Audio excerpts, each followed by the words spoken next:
watch, and I'm just simply saying that I believe they had negotiated that, which is why it happened so quick under Reagan's watch. It wasn't that they were scared; it was that it was already done, and he happened to be in office when it happened. But like you said, it happened under his watch, so he gets to win. Fair enough. Fair enough. Okay, so there were no. Sorry, I had to swallow some saliva. I apologize. So, are you watching movies? Are you watching movies? Go ahead. No. Keep going. No, I only got my phone. If I was watching movies, it would be on the device. Okay, anyway, all right. There were no new wars under Trump, and unfortunately, and Afghanistan and the way it went down and happened under Biden's watch. So we can't even and look at the disaster that was the way we pulled out there as Trump's fault. And even during Trump's time, officially, I know it's more of an official thing than it is like it's more on paper that it was ended. But the war that had never really ended between North and South Korea was officially closed that day. What do you mean? Like, not the day of Trump's election, but during his time. And he negotiated the official end into the North and South Korea and war. Where's the treaty? What did they sign? It never officially ended. And you saying Trump ended it officially? Yeah. Now here's the thing. It had been a ceasefire for a long time. No, wait, hold on. Where is the treaty? Where is the agreement that is officially ended under Trump? Did they sign anything? Where is the documents? That's usually what happens. Oh, I don't know exactly where to look for that, but both parties announced, like North Korea and South Korea. I didn't hear anything about any of what you're talking about. This would have been something that would have seemingly got national attention, and Trump would have been bragging about this, that I ended the Korean War. I don't think what you're saying is accurate. No, I'm pretty sure it is. If I'm not mistaken, again, hold on. I don't think that's accurate. I mean, Trump. I have never heard Trump bragging that he ended the Korean War. And I see in the comments, Colin Radley says, from politics to corn, the handsome liberal has it covered. I just wanted to cover it because he mentioned that it was an addiction. I don't know if he's paused or whatever, but I may have to move it on. It looks like his stream is frozen there. So, okay, there you go. So, yeah, I think they had maybe they agreed to be on good terms there, Jeremy. But the North Korean War is not over with. I mean, if what you're saying is true, what is it called, the 38th parallel or whatever that divides those two countries, is it still manned by armed soldiers? It is. Then it's not over. It's not over. That war hasn't ended. Well, it's still well, that just seems like normal border security. Like that, when you got two soldiers facing off? When you have an extremely hostile country to the north, yes. Yeah, that I'm pretty. I would suggest. And one thing I think you do remember is Trump going over to North Korea for a short few seconds to do something. And then I remember that. I do remember that, but I don't recall him getting anything signed, any agreements made. Just like he met with Vladimir Putin, he invited Kim Jong-un to the White House, but I don't recall him bragging or holding up paperwork of anything that was signed, any agreements at all. He just kind of operated under the umbrella of, we need to start reaching out to our adversaries and try to make some inroads. So he did that, but anything official that was accomplished, I know of nothing. Well, all right. I'll have to make sure to recheck my sources just to be sure. But also, he got rid of Soleimani, without starting a war with Iran. Yeah, he did that. Well, I don't think it was that it was done without starting a war with Iran. I think Iran just don't want to get in. They don't want that smoke from America. Just like the Israelis killed a top general. And once again, they didn't want to do it with them either. So I don't think it's that Trump did this without a war starting. It's just that Iran don't want to take us on, just like they don't want to take Israel on. I think he's a little more. I think you got to give him a little credit. You see, he didn't outright go to war straight with Iran, because Iran has already done a lot of things that could already be considered an act of war against the United States. Especially with sponsors of terror against the United States. Over and over and over again. And there is that suspicion that in Butler that was Iran's doing. But when you start taking out top leaders of a country and bragging about it like Trump did with Soleimani, that's an act of war. I mean, that would be the akin of taking out General Milley or General Petraeus or somebody and bragging about it. So he didn't start a war with Iran because Iran didn't want to fight, but he definitely did what it takes to kick it off. Yeah, but he was doing it strategically. He was trying to make sure to take out one specific person as kind of a way of saying, I could do way more. It was kind of like a show of power. And it was a way of kind of instilling fear into the enemy. That was the idea. He didn't want to just, imagine if, like, let's be honest here. Iran and Iraq are both countries that we have fought in the past. Both of them are not particularly strong compared to the United States. Right. Both of which have called, Iraq, rather, when we went to war with them, we lost tons of unnecessary soldiers. It was a drawn-out conflict that definitely caused a lot of unnecessary destruction. Right. And trapped us over there for a long period of time. Trump was able to instill fear into the heart of the enemy and make them pay for some of the things that they've been doing without declaring a war. Yeah, and without declaring a war, that means that we don't end up with Iraq 2.0. Yeah, I don't buy into that he was able to instill fear without starting a war. I believe that he could have probably killed a couple more of them. And Iran doesn't want to tangle with the United States. I'll tell you this. If Iran had did the exact same thing to the United States, where they only took out one well-known leader just to instill fear, we would have went to war with them. So it's just that what we did with Iran is we committed an act of war. They just didn't step up to the plate. Trump tried to start a war with them. They just didn't answer. I would say if we really wanted war, we would just go. You think Iran could have done what Trump did to them and to us, and we would not have went to war with them? Take out somebody at that level? I don't know if that's true, but I do think that if we really wanted war, we would just go. I'm sorry to say it. I'm one of those people who's a little more conspiratorial. I think that the military-industrial complex, despite being right-wing, I do think it is real. And think about it like this. 9/11 wasn't done by Iraq. It was done by the Taliban. Or Al-Qaeda, I should say. My bad. Right. But the Taliban helped hide Osama for a long time. It wasn't done by Iraq, but we still went. Right? We had ulterior motives. We had ulterior motives in that shit. Yeah, I mean, let's be honest. It's like war with another country is kind of finding a motive that we can use to go to war with another country. It's kind of like a cop finding a reason to pull you over. There's probably something that they can find pretty easily. Yeah, it's just about what they're afraid of will happen if they press go. Maybe, but like I said, I got to move it on. But I do believe what Trump did in itself was an act of war. He just knew that you could do that and get away with it. I mean, like a bully.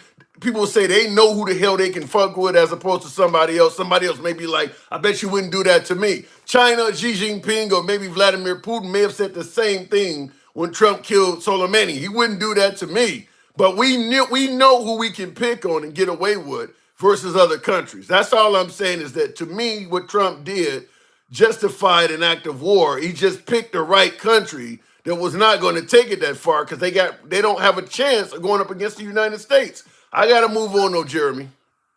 Thank you as always, my brother. Indeed. Moving on with the program, I do want to respond to a comment. He did that because they attacked embassies a week before. Said, well, when Russia went into Syria, you notice we kind of backed down. Trump, when he first took office, he fired like 60 tomahawks into Syria rather. He warned Russia that the tomahawks were coming. Kind of like when Iran decided to attack Israel and gave them a warning that the missiles are coming. What good of an attack is that? You're going to tell your enemy, I'm about to shoot at you tomorrow. Then it's a waste of time, especially when you know they have means to shoot the stuff down. Well, that's what Trump did when he became president. He launched an attack on Russians in Syria, but he announced it way ahead of time. Gave them time to leave and every damn thing. So at the end of the day, you had probably, Tomahawk is about $500,000 a piece. And he fired 60 of them. So, you think about, $30 million worth of Tomahawks just to destroy runways and concrete and a few buildings. I think maybe 6 people. But you want to talk about where your tax money is going? That's a clear-cut waste right there. Anyhow, going back to the box, and I see the comments. I said that missile attack did a lot of damage to their infrastructure in Syria. Really? All right. Let me go back to the box. Bringing up Dencal. Good evening. Welcome back to the program. Now we're talking about the whole notion. Now I don't know the whole thing about no war starting under Trump. Is that the way you see it? I brought up Julio. Is that the way you see it, Julio? That world leaders are just afraid of Trump? DJ Julio, are you there? I thought you said Dencal. I'm sorry. Okay. Are you there? I'm here now, though. Okay. Can you hear me? I can hear you good. Okay, you're away from your mic or something. Your audio is pretty bad.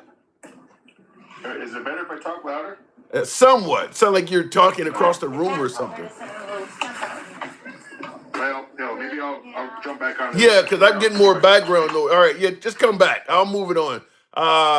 Real quick, no new wars started under Biden. Theodore McPhail, that's an interesting point. No new wars. I'm trying to. Well, no, that's not true. The war in Ukraine started under Biden. That's not true. And no new war started under Biden. I just wanted to respond to a comment. I wanted to respond to a couple of super chats here before I move on. And I see that Collins here from politics to corn. All right. Moving on. We gave more to Ukraine, bro. Come on. Yeah, we did give more to the Ukrainians, but we have more to gain by supporting the Ukraine. The purpose of listen, at the end of the day, the United States is not doing this shit out of the kindness of their heart.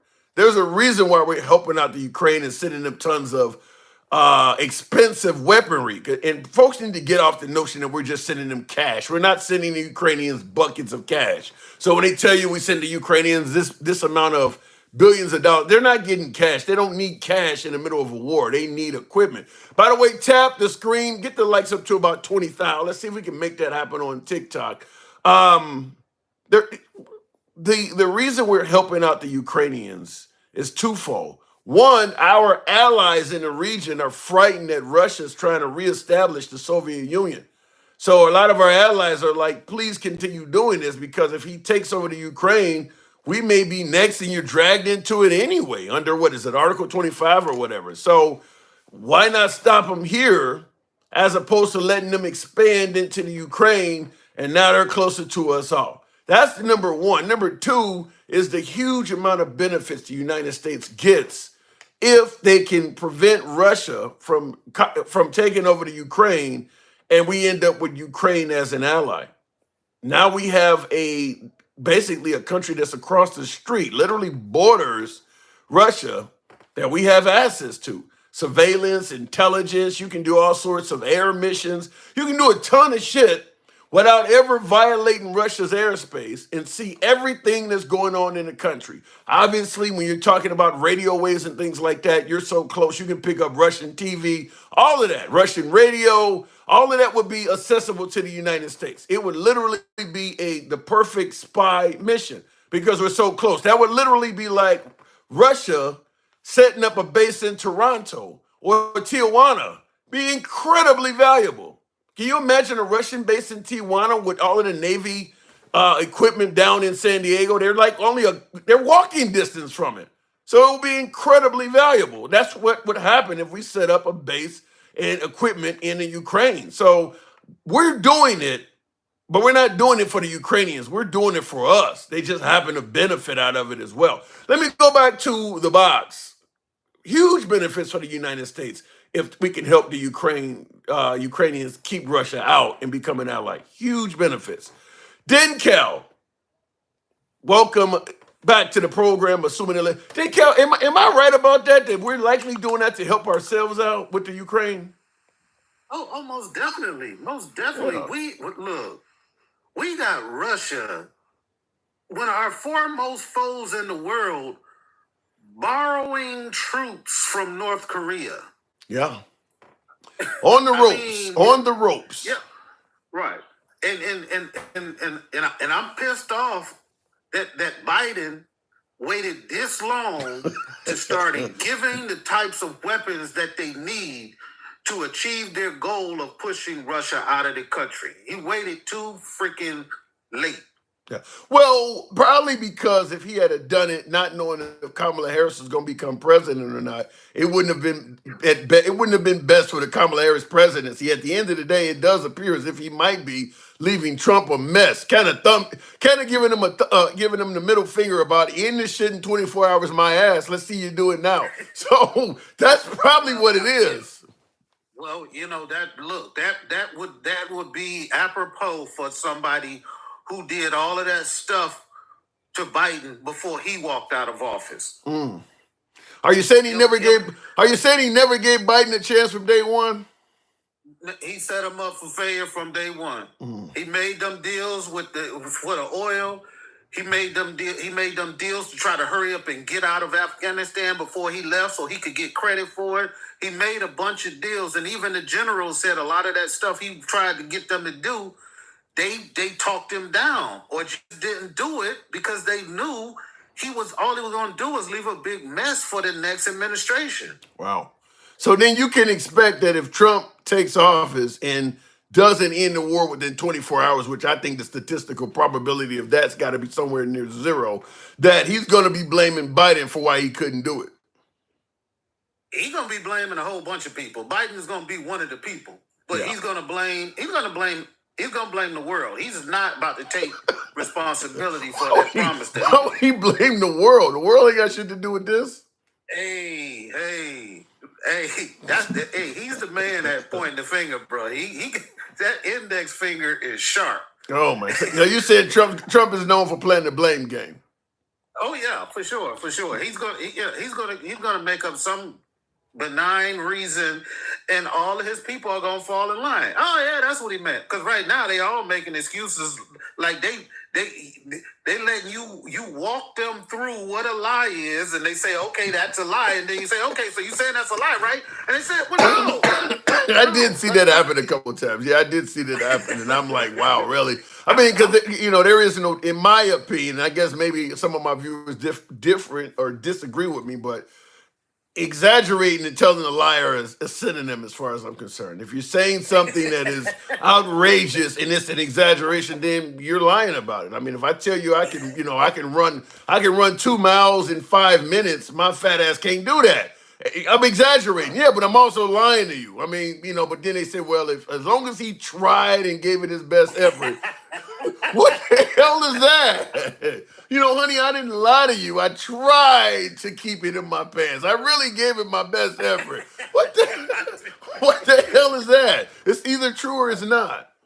And they say, look, they put you in the defense when they say stuff like, well, he didn't start no wars. Like, you automatically got to start from a position of defending like something that didn't happen. You know what I'm saying? You got to say, well, the reason why this didn't happen, we're not talking about why something did happen.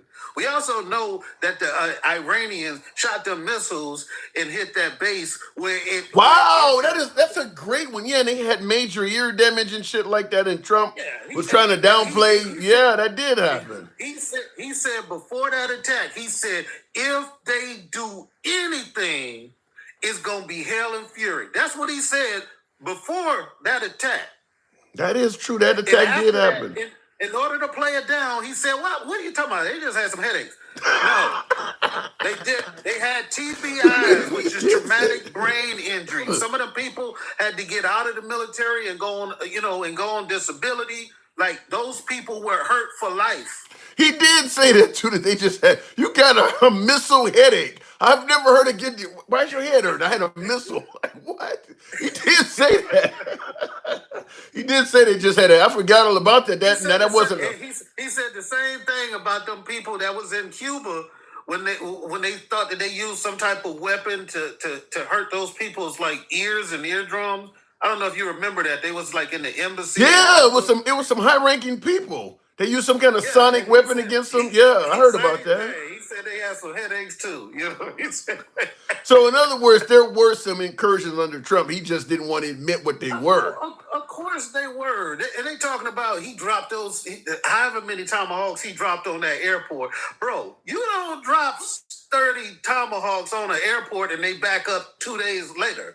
Yeah, that's a good point. I didn't know how long they were down for, but I mean, why would you waste 30 tomahawks on an airport? If you're not going to invade the country, why are you wasting? I mean, because eventually they are going to replace the cement. So why are you doing it? Normally, you see the movie, the movie that just came out a few years ago, Top Gun, the second one. That was what they did in the beginning. They go and bomb the runway because they're about to do some airstrikes so that you can't launch up, aircraft to retaliate. But if you're not coming over here, what's the purpose of just bombing the runway? We can fix this, right? So I mean, and he told them it was about to happen.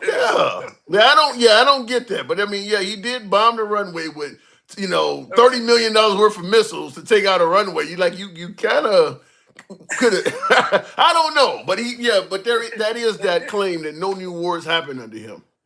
And then they had to flip it. Then we had to flip it around and go on defense again when they be like, well, all of these wars are starting under Biden. It was like, we are literally not in any wars ourselves. Yeah. So what about the whole notion that people are just afraid of Trump? And that's, that we can feel safer if Trump is reelected because a lot of our adversaries are just afraid of him. That is something you hear commonly, that nobody's going to do a damn thing when Trump's in office because they're scared of the guy. They don't know he's a wild card. I just want to know who. I just want to know who's afraid of him, because just because things don't happen on his watch, you got to understand the nuances. Like, no, Russia didn't do anything on his watch because he was promising to give them what they wanted. Why would they go to war when he's told them, I'm going to try to get rid of these sanctions, I'm going to make sure I get out the UN and the NATO? Like, why would they do it? Yes, they waited till he got out. So what the hell happened then? If he made all those promises that you're alleging, what the hell happened? Were they not putting pictures of his wife on TV? I mean, did the relationship sour or something? That's what you should be asking these MAGA people. Like, if they're so terrified of him, why would he do that? If they're talking about, an assassination plot by Iran, because they told him when he killed Soleimani, they said, we're not going to forget about this. Yeah. You think I don't wish the worst on the guy, but shit, you think there might be another plot? 4 years. He is a very inflammatory, controversial figure. Whether you think it's great for America or the worst thing that ever happened, he is very inflammatory. I don't know any president in my lifetime that probably has as many enemies as Trump does. And I'm talking even domestically. He's pissed off so many people. If something were to happen to him and they didn't immediately catch who did it, the response would be, it could be anybody, because you said you've done so many things to so many people. We don't know where to even start looking. It's worse than Kennedy. You remember when Kennedy got it? It was like, was it the mob? Was it the Cubans? Was it the CIA?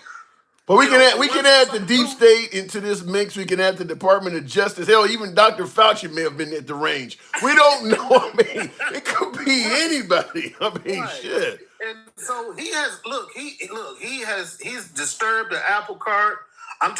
we talking about the people, the people that some people think is just a conspiracy theory about the most powerful people who control the world and stuff. Like, he's messing with their money, with the stuff he talking about doing with the United States, and he trying to take over the Fed, and he trying to do all of this stuff. Look, he is messing with a bunch of people that's way over his pay grade.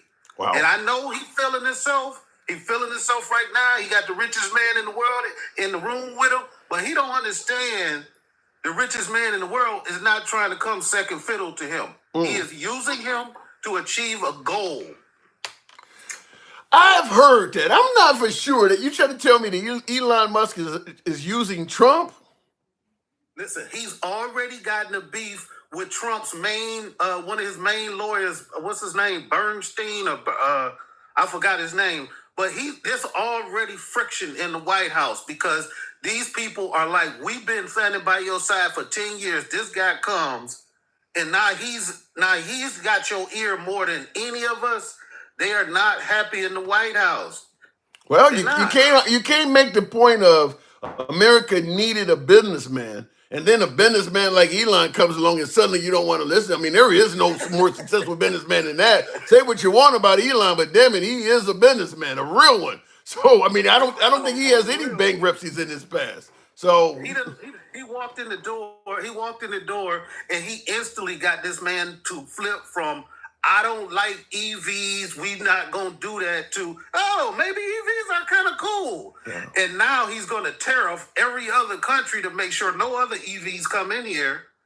While Elon gets to keep his gigafactories all over in South America and over in China, and bring his cars in without tariffs, bro. It's a deal for him.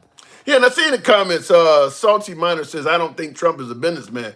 No, I think Trump is a successful businessman, but he don't compare to Elon Musk. I think Trump certainly I get a lot of pushback because the bankruptcies and shit. But I think if you receive an inheritance from your dad and you turn it into billions of dollars or whatever the hell Trump's worth, I'll give him his credit that he's a successful businessman. But he ain't Elon Musk by any stretch of the imagination. That's all I'm saying. I struggle with that successful business. Really? Yeah, like when you you could give me 400 million and give me about 5 to 10 years, and I will parlay that into billions of dollars. Like when you got access to that type of capital, just like they already said, if he would have took that inheritance from his dad and put it in a simple index fund of the S&P 500, he would have 5 times as much money as he does now than if he didn't do none of business. I'll say what you said earlier. That's way above my pay grade. I don't know, but in my opinion, the guy's a successful businessman. I mean, his name is on high rises and shit. I mean, he got all sorts of successful businesses that people want to frequent. I mean, The Apprentice alone, MAGA merchandise is a killer. When you got what did I say? You got about 70 to 80 million supporters, and at least half of them are wearing MAGA gear. He's a successful businessman. Maybe not to the level you want him to be. That's more of somebody who's a maybe more of a promoter. But you have people like Sam Bankman, Fried, Yeah. like those people had billions of dollars, like 10 times. Yeah, but he was a criminal. Bankman Fried was a criminal. Were they businessmen? Were they good businessmen? They use their business. Yeah, they use their sense for evil. Though I get your point. They use their business sense to commit acts of evil. I don't think Trump was caught doing that. So I gotta move it on, Dick Count, before you don't fuck my program up. I gotta move it on. Hey man, I don't appreciate that, man. The maggots get like 10, 15 minutes. I get like 5 minutes. We was only for a minute, but you always welcome back. You was taking me to the wrong part of the world, so I had to get out. Well, you're supposed to get me back on track, man. All right, I was trying. You drive a hard bargain sometime, man. All right, next time. Always a pleasure. Always a pleasure. So looking in the comments, I do want to address the super chat. If we lose Ukraine, what it says, if we lose Ukraine to you said to the USSR, now you mean to Russia, because the USSR is not in existence right now. If we lose Ukraine to the here's what he's saying. If we lose the Ukraine, the Soviet Union is back and becomes a new boogeyman in World War III, all because Trump wanted a friend. I don't know if I agree with all of that. You're saying if we lose the Ukraine, the Soviet Union is back. Would taking over the Ukraine alone bring back the Soviet Union? It's certainly a start, but then you go, the Soviet Union is back and it becomes a new boogeyman. And you said, and World War III, all because Trump wanted a new friend. But what about the notion that if we lose the Ukraine and the Soviet Union comes back, but you use the comment that Trump wanted a new friend. So if Trump gets a new friend, then maybe the Soviet Union won't be a boogeyman. I know I'm stretching it, but if Trump makes decent relations with Vladimir Putin, which don't seem like he has right now, then a resurgence of the Soviet Union, they may not be a boogeyman. But right now it doesn't seem like Trump and Putin are on good terms. And I don't automatically submit to the notion that bringing back the Soviet Union would spawn World War III. mutually assured destruction is still a real thing. That still exists. So I don't even if the Soviet Union was to reclaim many of the states in Eastern Europe, I don't think World War III is guaranteed. They don't, I mean, war is war. I mean, we still have all of the nukes, if not more, than we had in the 80s and 90s, and more accurate, better shit. Russia's arsenal apparently has not gotten that much better, so I don't think that's going to happen. Y'all not getting, listen, y'all not getting no people or stimulations checked. Y'all not getting no people or stimulations checked. So y'all stop kissing. Dorothy, I have no clue what that means, and I'm reading it word for word. Y'all not getting no people or stimulations checked. So y'all stop kissing. Okay, I'm assuming you're saying you're not going to get a stimulation check, not a stimulus. What was it called? A stimulus stimulation. You're not going to get a stimulus check, so stop kissing Trump's ass. Is that what you're telling me? You gotta clear that one up. Let me go back to the box. And by the way, tap the screen, folks. I do want to respond to a super chat before I move on. Putin is using Trump, no doubt in my mind. Putin is a KGB member. Well, if once he put Trump's wife on television, how is he still that? I mean, if he was using him, it seemed like that would not be the right path to take. And notice how Trump hasn't said anything negative about Putin about doing that. That does speak volumes, because remember, Putin is supposed to be frightened of Trump. He put his wife on television like that, and you're not hearing Trump say anything. And Trump doesn't normally let you get away with attacking him if you're some well-known entity, and he's kind of let that happen. Will G also said Trump is creating a list to purge top brass in the military that are too woke. I can see a lot of melanated people walking away, and females also. That will create a problem. I do believe that will create a problem. Adding into the mix, folks suggesting that women, one of his right-hand men is saying that women should not be able to serve in combat. I got a lot of MAGA, a lot of folks on the right that agree with that. That women, whether they're temperament, whether they don't have the same amount of strength, a lot of folks believe that women should not be able to serve in combat. I think that could create a major issue, but we'll talk about it if it comes up. Going to the box. Someone said there is no proof. There is no proof of Trump's wife on TV show The Proof. I mean, there are articles everywhere. Unless you're saying all of those news articles are lying, there are articles everywhere talking about it. Even if it was not true, then it seemed like Trump would come out and say, "Don't believe what you're seeing in the news." There are plenty of articles, apparently, that his wife was shown on Russian TV. What do you want me to show you the television broadcast? MAGA Reacts. Good evening.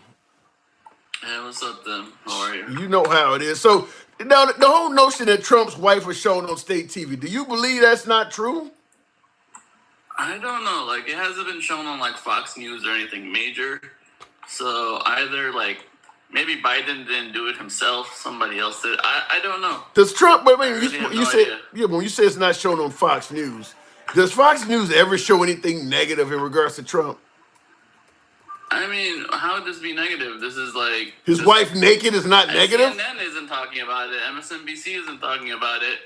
All the major news people, like, none of them have really brought it up as, like, they would love to have a talk about something like this where, Putin is dissing his best friend Trump. So I'm surprised it hasn't made it to, like, any major news. Maybe it was a mistake. Maybe it was something... I don't know. It feels like something's missing from the story. You know what I mean? Yeah, well, one thing I will say, which is what I said earlier, one thing that is missing from the story is that Trump is not giving his opinion on it. I'm sure he knows it's out there. I don't even know if he's... Come on now, you really don't think Trump has heard this? I haven't seen it anywhere major. It's all, like, little newspapers. Yeah, but Trump is always talking about the fake news. You're telling me you don't think he's seen this anywhere? I don't. Maybe he's too busy. Maybe he's just celebrating right now, not letting it. I don't know. There's a very big possibility he's not hearing it because it's not on any of the major news. Or maybe he just got bigger things to deal with. I'm actually attention. Yeah, I'm actually, because you're saying it's not on any of the main television. I'm actually looking. Have you seen it? Because I haven't seen it. No, I have not. You are correct about that, which is why I'm kind of looking. But Apparently the BBC did show it. Russians need to reprogram Melania Trump. I mean, there's a few, but you're right. It's not really on a lot of the major networks. I'm trying to find that, and apparently I don't see that either. Yeah, I mean, that's my best guess. It could be anything else. But the other thing I want to talk about is all these people saying that if they would have gotten that money, yeah, if you would have gotten that money today, maybe you would have done better. But if you gotten that money back in the day, you would have been robbed by the mob. You would have been robbed by the government. What money are you You'd talking have lost about? it all in taxes, like Trump's inheritance or the money he got from his father. Yeah. If you got that money back in the day, you would have most likely lost it.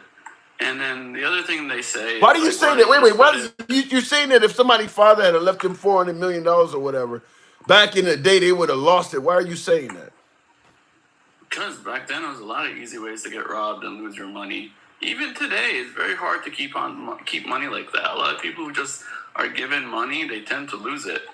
There's a lot of like rich, spoiled kids who get a ton of money and they just lose it. I don't know. You said there was a lot of easy ways to get robbed. I would submit to you that nowadays, with everything from when you got Nigerian scams to all these different types of crypto coins, it's easier to get robbed today than it ever was. It's both times. That's what I'm trying to say. That's my point. A lot of people inherit a bunch of money and they lose it. So, or they get spoiled, or they, pick up drug habits. Or it just. I don't know. I think you might be from his money. I don't know. I think you might be reaching on that. I mean, if you got $400 million back in the 70s, you're saying if somebody gave you $400 million back in the 70s or 80s, you would have been more likely to lose it than now? Yeah, there's a lot of like rich families that are like bankrupt now because of just people who are given money tend to lose it. It's very common. It's not like you can look it up. People lose money in every era. I don't know if the 70s and 80s was more an era that people were more likely to lose fortunes than they are now. I mean, if you don't know what the hell, if you don't know money management, doesn't matter what area you're in. No, let's put it like this. Like 10, 20 years ago or 15 years ago, I didn't even know what a Ponzi scheme was. And I was actually part of one and I had no idea. Like the people I worked for, I was only doing I had a regular job with them doing like marketing and stuff. But then like after I found out about Madoff, I finally found out what a Ponzi scheme was. I had no idea what it was, and that fact I was working for one for like years and I had no idea. So there's a lot of things that people know now that but you didn't. What the fuck is a pyramid scheme or a Ponzi scheme, or a lot of these things were just not known back then. Oh shit! Some people would say that some of that cryptocurrency, not Bitcoin, but some of the others, some would say that that's a Ponzi scheme. There's always gonna be Ponzi schemes out there. That ain't something new. They may go by different names. There may be different ways of doing it, but a Ponzi scheme is simply people got to keep investing to support those who have already invested. I mean, that's how a Ponzi. I mean, I'm sure that shit's been out probably since the 1800s. You need to keep ripping off new people to pay off the first ones you ripped off. Ponzi schemes always been around. No, Bitcoin's a little different. Bitcoin is one of just like real money. People say it's worth this because we all believe it's worth this. If we stop using Bitcoin and then stop believing it's worth anything, then it goes. It's different than a Ponzi scheme. No. But I said take Bitcoin out of the equation. There are other cryptocurrencies that have went belly up. Bitcoin is like the grandfather of them right now, but there are other ones that came and went. In fact, one of them, I can't think of the name of it, but one of them resulted in a lot of criminal charges. No, that guy was trading Bitcoin. He just was basically he was doing a pyramid scheme because he was paying out exactly. That's my point. That's my point. You don't know. I got you. The other thing they keep saying, if you would have put money in a fund and just left it there, he would have made more money. Right. The problem is if everybody put their money in a fund, then the funds are not going to go anywhere. Like someone has to do the actual business for the funds and all the other shit to grow. Like we can't all just invest our money in a bank and have the bank, make us more money with interest, because Somebody has to borrow the money for the bank to make the interest. We're not talking about everybody, though, MAGA-reacts. You're talking about simply Trump. If he had to put his $400 million back in the late 1970s in a S&P fund like what Denkow was saying, we're not talking about the whole country doing it simultaneously. We're talking about just him. That if his money would have grew anyway, is what he's saying. Yeah, but if that was a smart move that everybody could copy, if everybody copied it, Everybody, you can't copy shit if you don't have $400 million. It ain't a lot of everybody's. What are you talking about? But still, I would love to copy it if I it's a had. bad move because someone has to do the work. Someone has to do the work for the investors to make their money. We can't all be investors, is what I'm trying to say. Everybody don't have $400 million, so there's no chance of us all being investors. He has money. He was probably in the half of 1% back then. So no, you don't have to worry about people copying it. Not many people have the money to do it. Still, if all the people that had the money would just hold on, I gotta take this call. All right, go ahead, Ben. I'm moving on. Obviously, somebody wants you. If anything, I'll jump back on in like 10 minutes. All right, moving on with the program. If only people, okay, if he invested his money, he was saying, well, if anybody else, any other people could copy that, and there would be nobody. $400 million, who's going to copy that? How many people back in the late 1970s, or 1980s had $400 million to invest? I mean, I can tell you right off the bat, in the African American community, the answer was probably zero. among the African American community. I can't think of anybody that would have had $400 million to invest. I'm talking about celebrities, well-known stars. $400 million, zero. Looking in the comments, Will G says woke is a word. Woke is word taken and dragged as usual by white people. They don't really know what it means, especially the right. I don't know if you're saying woke is a word taken and dragged as usual by white people. That's the only people I hear even talking about woke. I don't hear nobody black talking about being woke. But I don't know, when you say they don't know what it really means. I don't even know if I can give you a strong definition of what woke means. To me, if I'm in a dangerous area, me and my boys are hanging out camping, and we know there's animals or what, stay woke. We need some. To me, that's what it means. Just be aware of what's going on.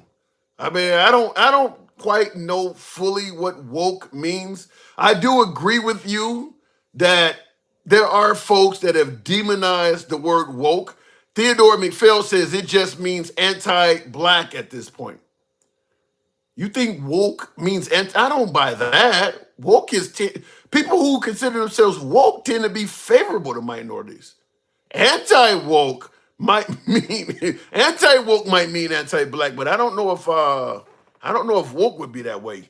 It's slang. This is what I agree with. Billy Wop says it's slang to know what's up. That's the way I see it.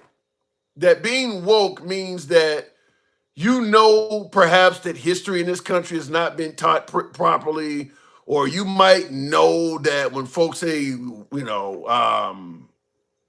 racial issues ended hundreds of years ago, that's bullshit.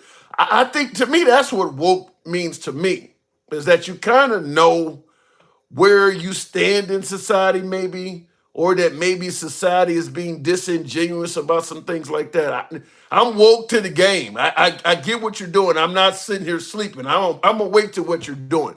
That's the way I would view it, but maybe I'm wrong. Let me go back to one of the super chats I wanted to respond to, because you are hearing that term a lot more.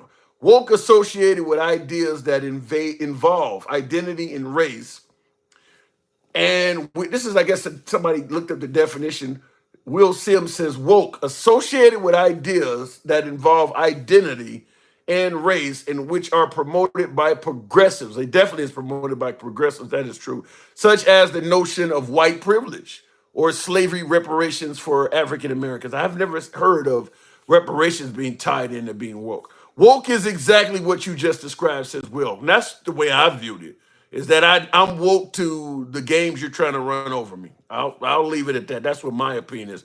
Going back to the box, Mr. Walter, good evening. Welcome to the program. Ending the Ukraine war in 24 hours. Is that something that is even remotely possible? Trump promising to end the war in 24 hours. Mr. Walter, good evening. Hey Tim, good evening. So I just literally just joined you, so I haven't really been listening to what's been said before, but I heard your intro. Yeah, no, that ain't gonna happen. I mean, come on. Well, he said 24 hours.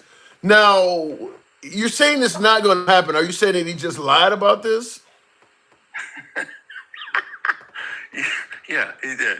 I mean, this guy has been, eighth grader running for class president.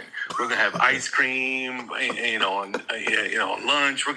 He's been just saying whatever the fuck he's gonna say to get elected. And winning. Yeah, and winning. No, listen, I gotta give him credit. He fucking won. They've been saying he won by, a mandate. He didn't win by a mandate, but he won. I give him that. If you add up who voted for Harris and all the other third parties, it was less than what Trump got. However, he won. Yeah, win's a win. So when he said during his first term, when he was coming down a golden escalator or whatever, when he was running for president the first time, he stated that if you elect me, you're going to get tired of winning. I gotta say, Walter, I think he has met his. I think promises made, promises kept. When you factor in he's now in control of the House, now in control of the Senate, now in control of the Supreme Court, roll back Roe v. Wade. The winning is insane. Should we give him credit that when he said, if you vote for me, you're going to get tired of winning? Did he not accomplish that? I got to give it to him. Yeah. I mean, he did. And, we could argue about this and that, how he did it.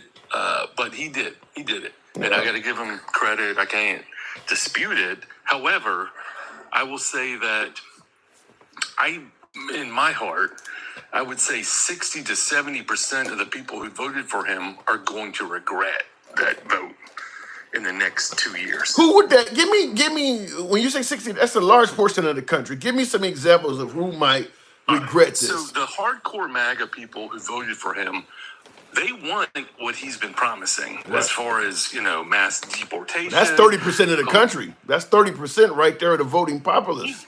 No, I understand, but I'm saying if you look at the breakdown of who voted for who, a lot of the people who voted for Trump, it's not the majority.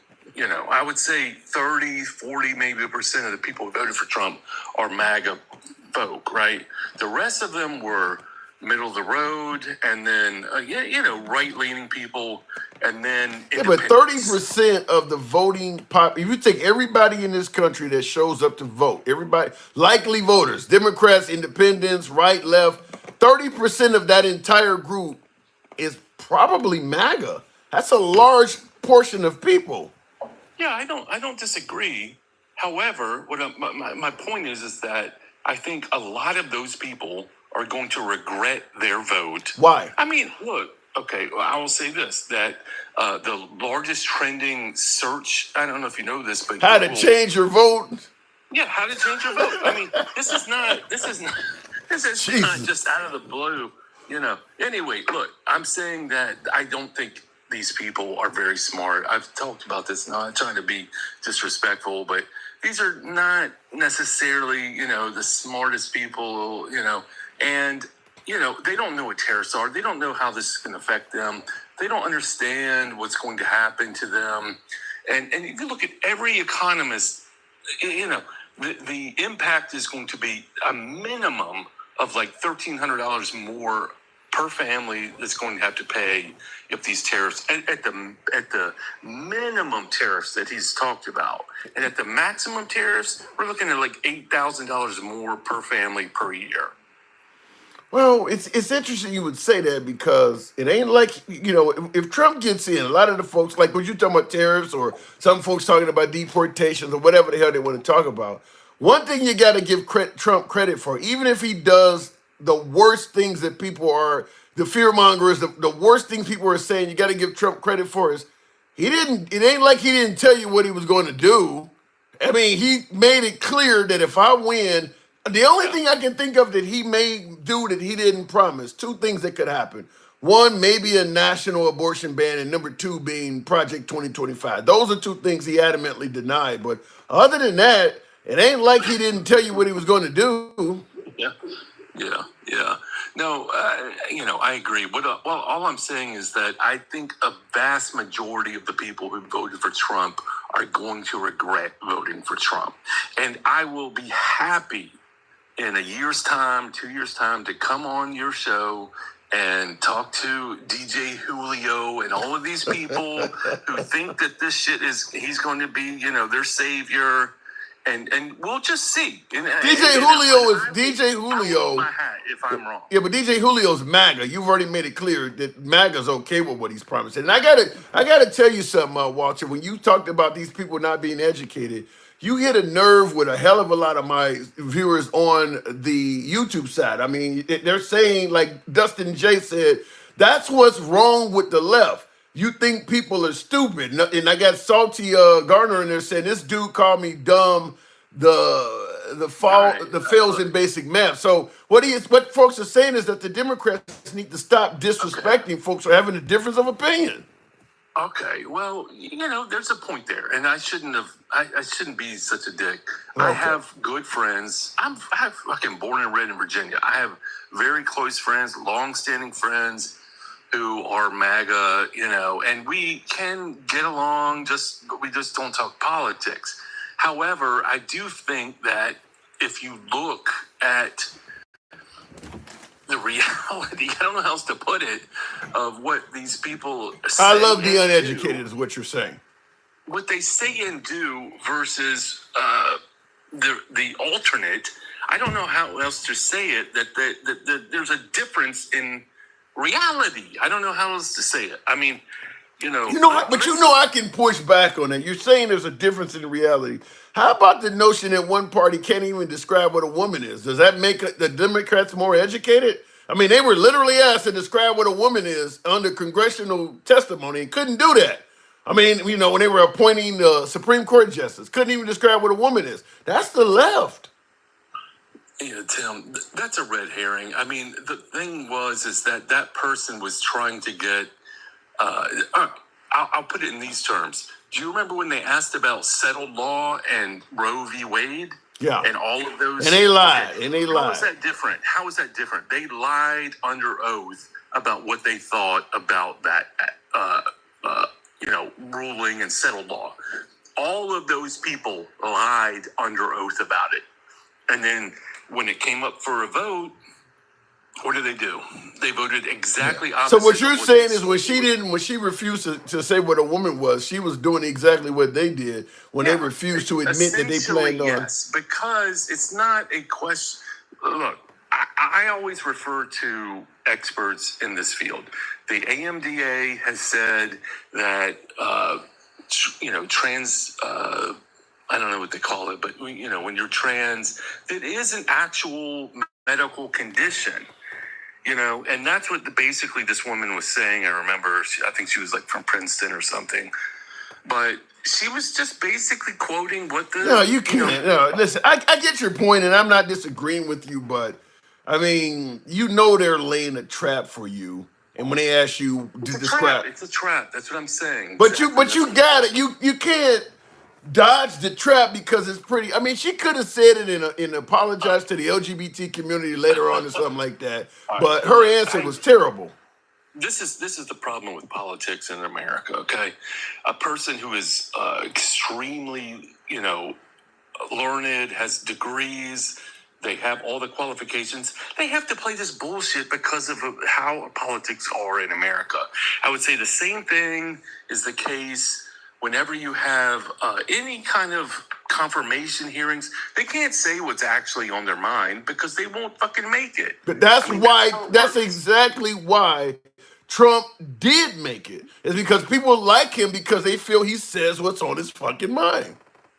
Well, okay. I agree to an extent, but this guy does lie. I mean, Bro, I'm not saying he's honest. I get that, but he does say what's on his mind as well, though. Yeah, I agree. I agree with that. I can't deny that. And they like him because he doesn't play politics and gives you bullshit answers. If he thinks something is crap or a waste of time, he'll come out and say it's crap or a waste of time. And that's why they like him. I agree. I agree with that. And I do think we need that on the left to say this fucking guy is a piece of shit and this is why we think he's a piece of shit and all of that.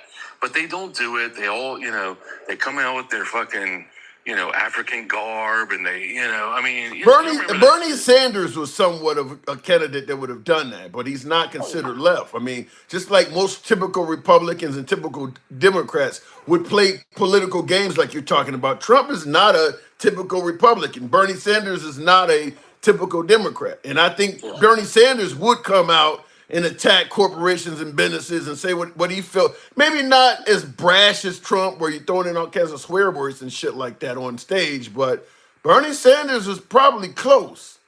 Yeah, no, Bernie was the closest that we've had to a populist on the left for a long time. I think the problem is that he was a bit too old. He didn't engage as well as Trump did and does. With people. The crazy thing is they say he was too old, but if Bernie Sanders had have won in 26, he would be finishing up his second term right now. He would have served 8 years. He's still in the Senate. He's still effective. So he clearly could have done 8 years. By the way, keep in mind, look how old Trump is now, and we're about to give him a second term. I know. Look, I don't disagree. I would have voted for Bernie had he made it, and I voted for him in the primary, and I mean, I honestly think this is where the Democrats fuck themselves. They are so party centrist. They always go with who's in line, regardless of who can win, and they're going to have a whole lot of come to Jesus talks about where the next direction comes from. And I think AOC is going to be central to that. AOC? Really?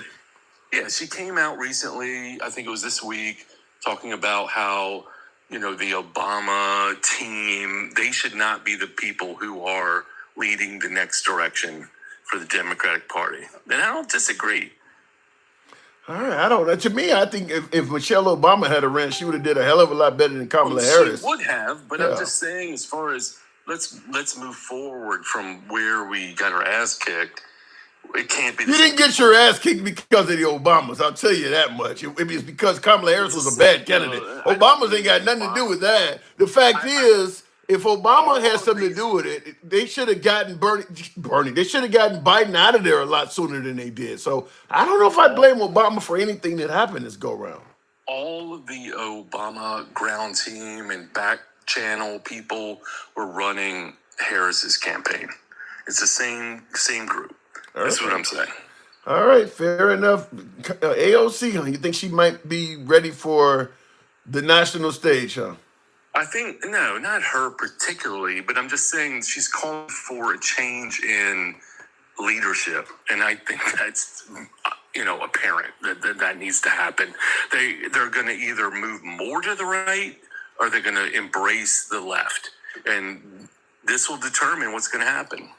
Right now, I think the country is moving more to the right, so the Democratic Party needs to move more to center, in my opinion. Some issues that might affect me, people like me, I think, are too far to the left, according to a lot of this country. Certainly the LGBT community. I mean, I don't think you're going to hear about them at all from Democrats in the next election. They're not going to, transgender would be a bad word by the time we're done. And go ahead. I disagree, Tim. I mean, I think progress is inevitable.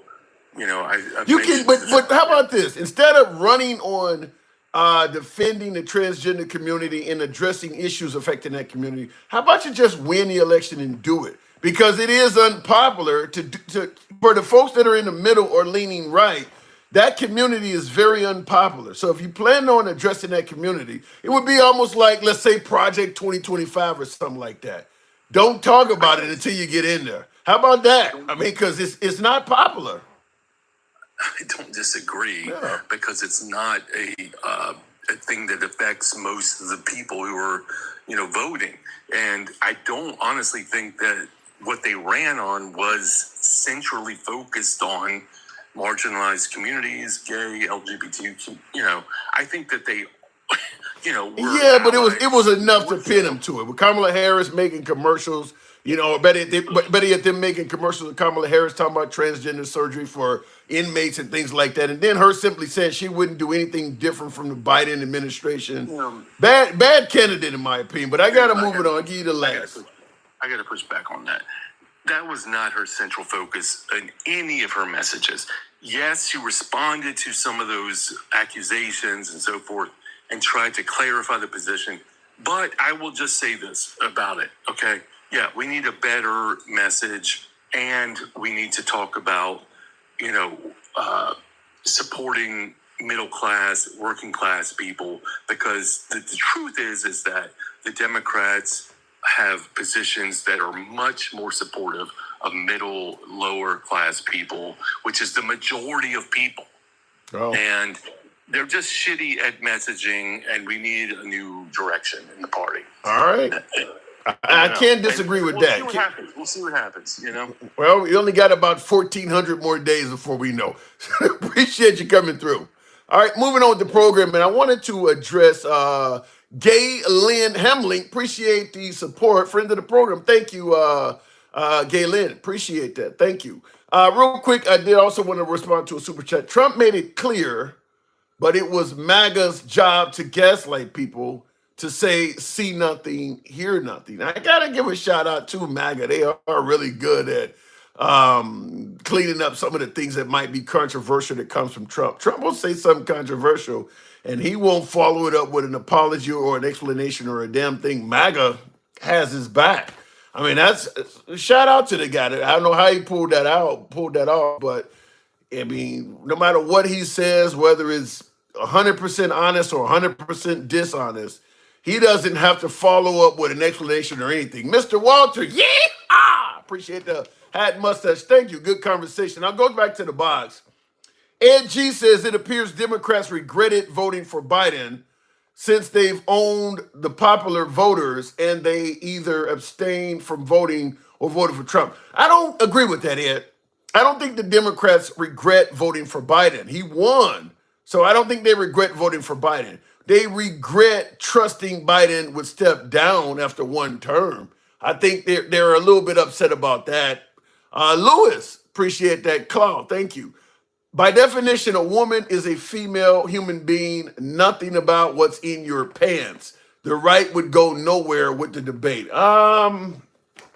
But if you say by definition a woman is a female human being and it has nothing to do with what's in your pants, then people would say, then what is the definition of a female human being? I'm going to say that you can use the chromosomes. What is it, an X and Y or whatever? I'm no chemist or scientist, but there's a male chromosome and there is a female chromosome. We can start there. I mean, that way, if you got the chromosome, what is it, X and Y for female or whatever the hell it is. But you can start there.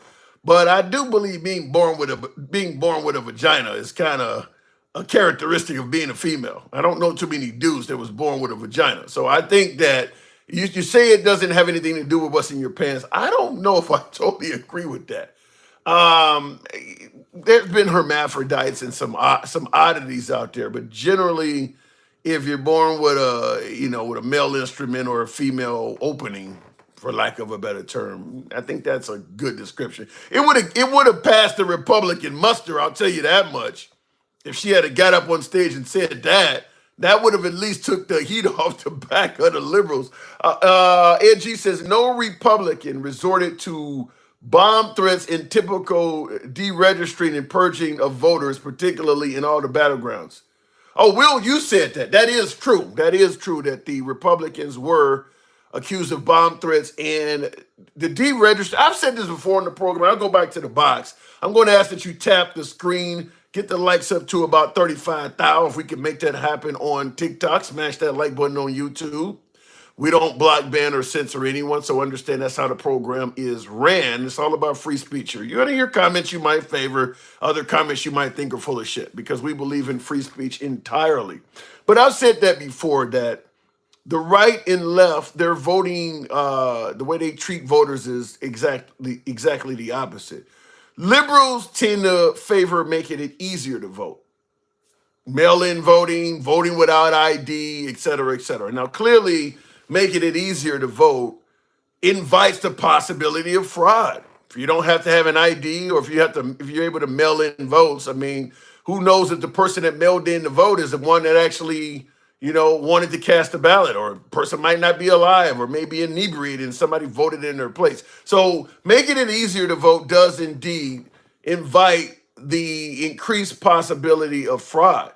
Now, you've had many folks say that the elections are free and fair, including Trump's last Attorney General, Jim Barr. But I do agree that making it easier to vote can make it easier to commit acts of fraud. That's what the Democrats do. They make it easier to vote. The Republicans, on the other hand, do just the opposite.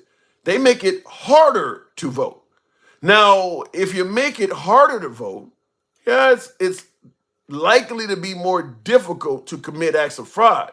But that doesn't mean that it's necessarily a good thing, because what happens then is, while you reduce fraud, you increase the likelihood of people who legally had the right to vote having their votes not count, such as what Will pointed out, purging people from the voter rolls, or using disenfranchised methods, or requiring certain types of ID. I've even heard that being used before.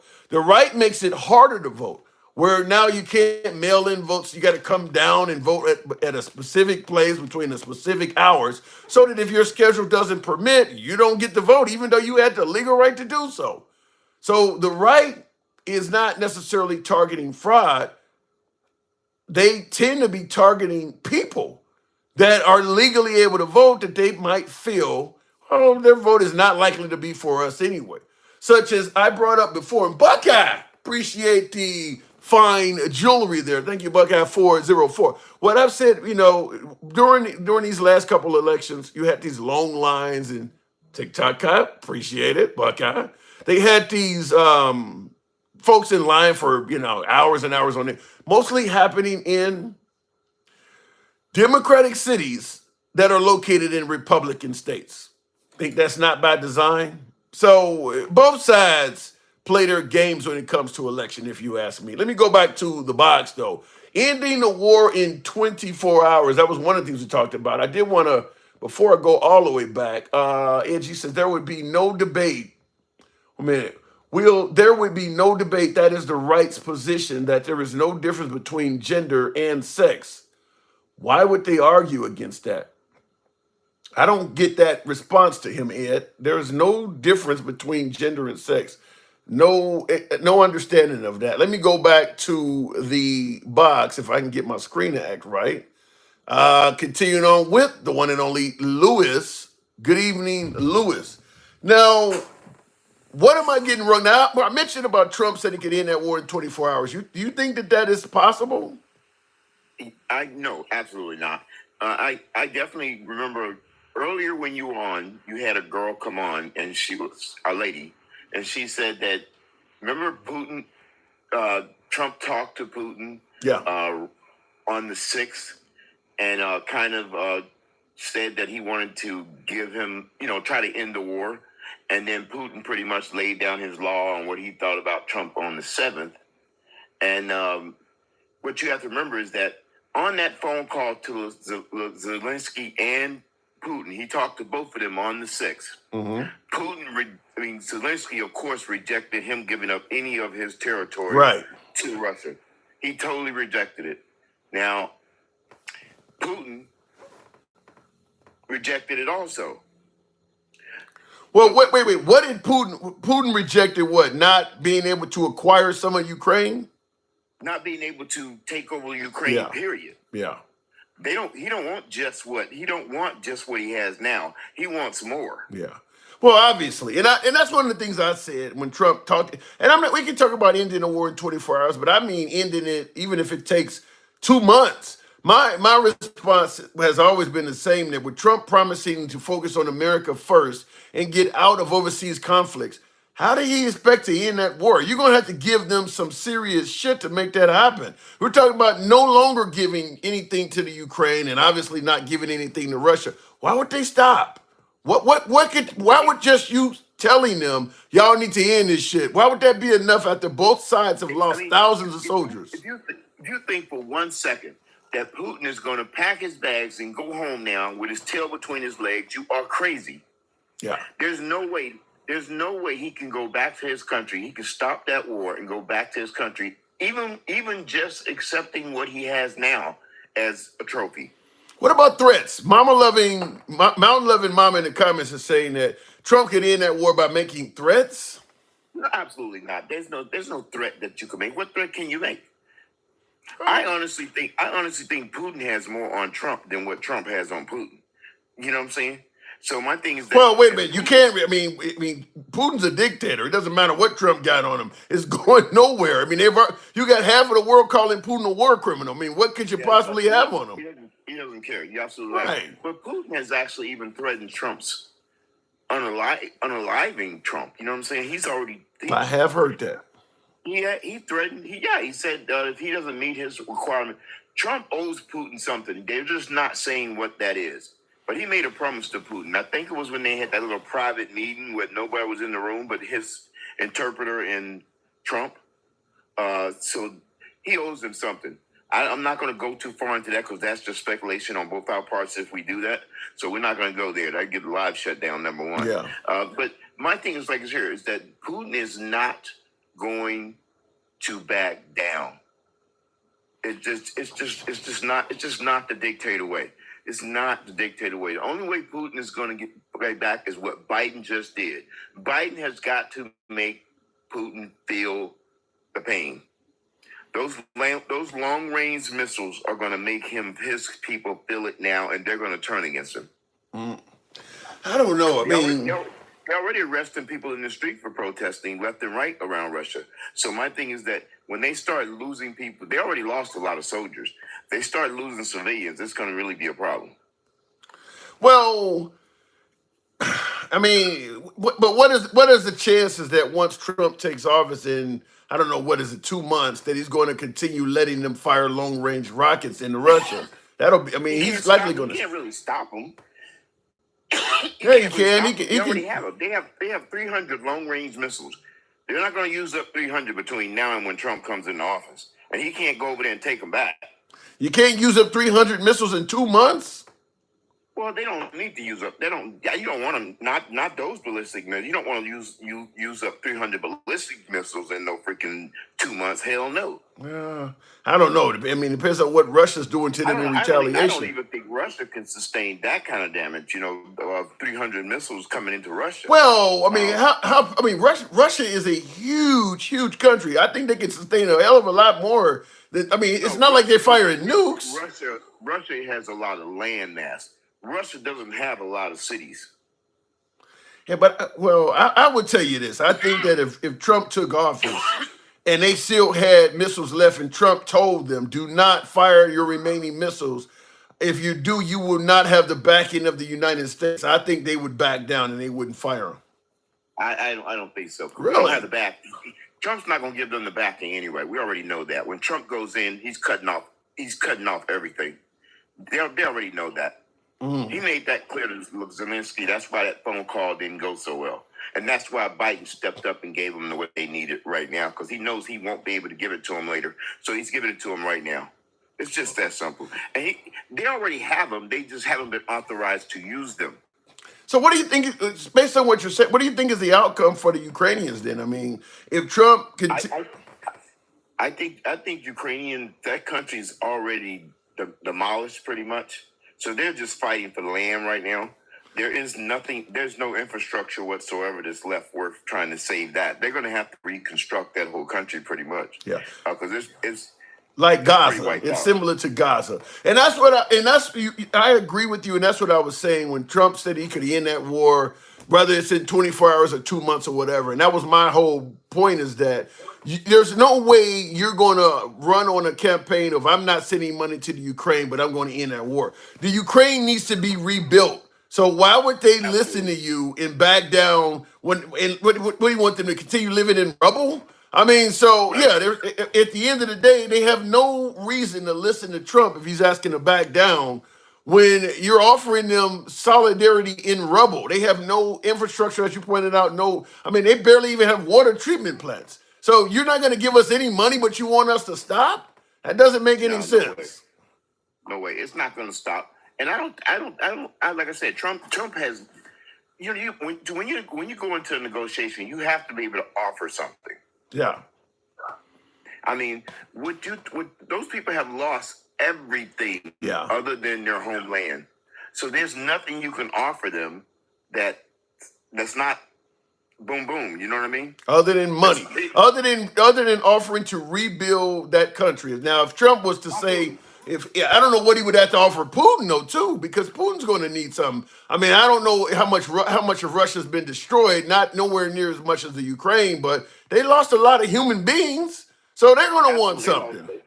I mean, they've lost. Like I said, they borrowing people Right. from North Korea. That tells you they're pretty desperate. Yeah, they're important and soldiers. North Korean soldiers are not that well trained anyway. They're not well proficient at nothing other than they're just meat. You know what I'm saying? They're just going to be bodies, and that's really what that's going to come down to. And I think that's what those long range missiles are going to be used for, is to attack his people. So morale. I think they're going to be used more for that than anything. Yeah, it sounds like that's going to be more of a morale killer for the Russians. I mean, because we're already using North Korean soldiers. Now they're hitting, civilian areas and shit like that. That would probably kill some of the morale in Russia. And another one of your things, so I was actually stationed on the DMZ in South Korea. Trust me, the war is not over in Korea. I knew that when he said that. I mean, I spent a lot of hours on that wall on duty. Trust me, it's still live and kicking. Trust me, it's still live and kicking. In fact, the command sergeant major in charge of the 2nd Division, believe it or not, was one of my soldiers before I retired in 1997, and now he's the command sergeant major there. So I know that it's still the same old. Yeah. And if this guy hadn't changed 100%, it's pretty hardcore, because he was a hardcore cookie. I'm telling you. So they're still strike as ever, and they're still working hard as they ever would. Because that would be a huge accomplishment that Trump would be bragging about if he officially ended the Korean War. You would hear that at every rally. I mean, the fact that he ain't bringing it up. You don't know how much he pissed off all those soldiers on the DMZ when he walked across that border. It was totally a sign of disrespect. If one of my soldiers would have did that to you when I was there, he would have been unalived. Damn. That's how serious that is over there. That's how serious that is. And we didn't really have any problems with the North Koreans on the other side. Hell, we even swapped cigarettes with them whatsoever. But we didn't step across that line. Do you hear what I'm saying? Yeah. That gets you unalived if you do that. Yeah, wasn't there a North Korean soldier recently that ran? I mean, he survived, but he was full of holes. I think some. Yeah. Yep. And we had one of American soldiers run across there too just recently. A black kid, a black guy. Yeah, that was weird. A black guy running to North Korea, that's just the weirdest. He had to be suffering from some serious mental health issues. And I heard right now, he's under mental health evaluation because I don't get it. But and that shows you how little we were. North Korea sent him back without even asking for any damn thing. They ain't gonna pay shit. They ain't gonna pay shit for your black ass. So I mean, I'm gonna tell you something. This is no lie, and I'm telling you something. I was in Germany when they were doing all that crazy stuff over in Germany back in the 80s and stuff. When they were doing all the boom booms over there back in the 80s and stuff. Right. And I'm gonna tell you something. I gotta admit, they didn't give the black guys the same warnings they gave the white guys. Do you know what I'm saying? It's like they know nobody really wants to hurt us because they hurt us enough all the time already. You know what I'm saying? So I mean, wow. We're not much for negotiating for. You know what I'm saying? Yeah. Yeah, you catch a they know around the world, you catch a black U.S. soldier, you ain't gonna get shit for that dude. That's that. If you're on a plane and you got a bunch of hostages, you might well throw him off. Yeah, that's he might be the first one you throw off the plane because you're not gonna get much for get him back anyway. That's like buying the Baltic on Monopoly. Like you go with the purple ones, like right, yeah, absolutely. Yeah, I gotta go. Oh my God, you're making me feel awful. Appreciate you coming on as always. Thank you for your service, man. Good talk. I'm always watching. I'm always watching you, Liv. I'm always on you, man. I gotta give you credit. I don't know how you keep your face straight sometimes with some of this stuff. These Trumps, man, these guys can go out their way to protect Trump. I mean, I just couldn't work that hard. I can't work that hard to protect But Kamala are Harris. but are we on the left? Are we jealous? Can you imagine that type of loyalty? That is the bomb, is it my not? God. I mean, they're mad at us now because we didn't get mad because he won. No, because a lot of us voted for him. They didn't like Kamala Harris. He won with the votes of a lot of liberals as well. I mean, you got some counties that, huh? Hey, listeners, now it ain't over yet. What the hell does that mean? You're not the only one to say that. What the hell does that I'm telling you mean? now, dude. I'm telling you now. When you got the richest man in the world in your corner and he's a snake, the richest man in the world can get anything he wants. You saying Elon might not be an ally to Trump? I think he's an ally to I think right now that he's running this country.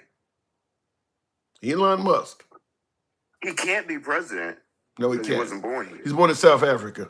All right, I got to move it on, but that's a whole. We need to talk about that in depth a little bit more. That's an interesting concept. I mean, and you're not the only one that said that. But Trump is our president come January, right? I'm not sure about that. Oh my God, you sound like Q. I'm telling you, man. I'm just telling you. Kamala Harris does not have to certify that election. You trying to get her killed? No, I'm just saying she doesn't, because simple fact that if something comes up and he gets cute, if he can go to court, if they can get that in court, Oh my for God! insurrection before that time, he cannot be the president of the United States. What is this? A Q drop? You sound like a black man playing Q. I hear your point. No, You know me, liberal. I go into everybody's site, and I can be mega. And they let me get by with it. I hate playing that role because I can't stand black conservatives, but I can play that role. What's wrong with black conservatives? I just don't know what a black person can conserve in this country. Economy, they're pro-life, pro-Christianity. They want to know what a woman is. There's a ton of reasons to be a black conservative. But we have that on the left. Most black people in America are conservatives. We're all Christian. Most of us grew up in Christian families. Most of us definitely believe it. I don't believe the only difference between a conservative and a liberal is that we believe that everybody else has the right to live the way they want to live. That's the only difference, really. Because if you say a MAGA is not conservative. No, MAGA's that's Trump's group. That is a different group That's a whole nother party right there. That's a whole nother party. That's not Republican or conservative. That is a whole nother movement. And that is the party that's in charge. Lewis, I gotta move on though. Thank you. We definitely got more to talk about though, but I appreciate it. Oh yeah. All right. I'm telling you. And I could have, I might have clipped him, but I could have certainly talked to him for quite a bit longer, but I got other folks I do want to bring on. Lewis, good conversation, though. Really good conversation. I want to respond to another super chat. Galen Hemlink. Dear sir, preach truth. I appreciate your balance. Thank you. Oh, congrats to your clear frame of mind and being open to hearing all sides. Galen, thank you very much. We do try to run a program that focuses on free speech over everything else. Doesn't matter if I vehemently disagree or if I believe what you're saying is spot on. I do believe you have a right to say it, and we're going to defend that first over everything else. So we do run a free speech program. And I will say, and thank you for that compliment, I will say for you folks that favor this type of dialogue, open free speech dialogue from all sides of the aisle. We go left of Bernie Sanders to I'm having dinner with Q. If you favor that type of dialogue, feel free to follow the program on TikTok, a subscription on YouTube, if you will. I got YouTube vertical and horizontal going simultaneously. Different audiences, by the way. For my YouTube horizontal, you folks tap the screen. I don't know, it's a newer, I've just started doing it, so the numbers are much lower on horizontal versus vertical. But continuing on with the program, Top Dog, I always give dibs to my subscribers. Good evening, Top Dog. Let me ask you, this is somewhat from an earlier discussion, but Top Dog, just for shits and giggles, what does the word woke mean to you? Well, like you said, good afternoon, Tim. Ain't been on in a while. Good to hear from you. Same. Woke. I mean, somebody that's Lewis. when I see somebody that's woke is somebody that's they it could be a white person. They just see the racism. They call out the racism, but they see the bullshit that's going on in America. Anybody that just sees it calls it out. So what's You the know what I mean? opposite? So I think I know the answer to this, but what is the opposite of woke? Sleep. hey, hey, don't acknowledge anything. Act like you don't see it. You know what I mean? Act like you don't see the racism in certain situations, if there's a racism situation, or make excuses for it, things like that. Yeah, 99% of cops are good. I'll say probably 90% of them. No, I'm just saying that's one of the things you hear. At every controversial shooting, 90% are good. Okay, Galen said, "I respect everything he said. Let's think about this. If everyone could remove the MAGA acronym and they had to say "Make America Great Again" instead of shortening it with the problem is the word again. I mean, that's the whole "Make America Great Again." When you say again, you're referring to a time in the past. And that's what's going to invoke a lot of minorities to ask, well, when the hell was it great? I mean, if they had said, let's get together and make America great or phenomenal or something like that and left it at that, fair enough. But when you say again, you're going to have people ask, well, hell, when are you talking about going back to? Because again means you're referring to some period in the past. So that's what happened. Yeah, that's But let me talk about the election real quick, Tim. Let me hear what you got. Okay, well, let me go through a couple little things. First and foremost, Kamala, man, she did the best she can do. You know what I mean? Really? You don't buy that, do you? No way. She gets I do. Yeah, I do. With the time she had. No. Let me finish, Tim. With the time she had and what she could put out to the people, hey, she did the best she could do. No. You know what I mean? I got a lot of pushback. Hold on, Tim. When I say she did the best she could, is there certain things she could have not really addressed or even addressed, even like the transgender situation. She should have called out when they were saying that, hey, you want this to happen in transgender. She didn't say anything. When you're asked, knowing that you're running under Biden and Biden's poll numbers are very unfavorable, I think he was in the 40s, you go on a friendly show like The View and they ask you a softball question such as, what would you do differently from Biden, knowing that people don't like Biden? That's the whole reason why you're running for president, is because people don't want Biden. And she responds with, I can't think of anything differently I would do. You really think that is doing the best you can not to be prepared for a question like that? No, what I'm saying is with a question like that, Tim, as the whole campaign, that was a mistake. She made mistakes in the campaign. Yeah. She was. I'm not going to say she may have a perfect campaign. No, she made mistakes. But that's an easy one. But overall, she did the best she could do. You know what I mean? With the time she had, and a lot of people was not ready for a female president. I agree with that. Okay, but you got to be ready to answer that question, though. That was one of them. This is what my family told me. My older, they wasn't too big on they voted for Kamala. They weren't too big on the transgender situation. That was a big thing. What I seen with a lot of black men. That was a big thing. But this is one that my uncle brought to me that I thought was very interesting with the Democratic Party of messaging. My uncle, he's a millionaire. He's a diehard Democrat. He said, my issue with the Democratic Party is why they don't talk to me.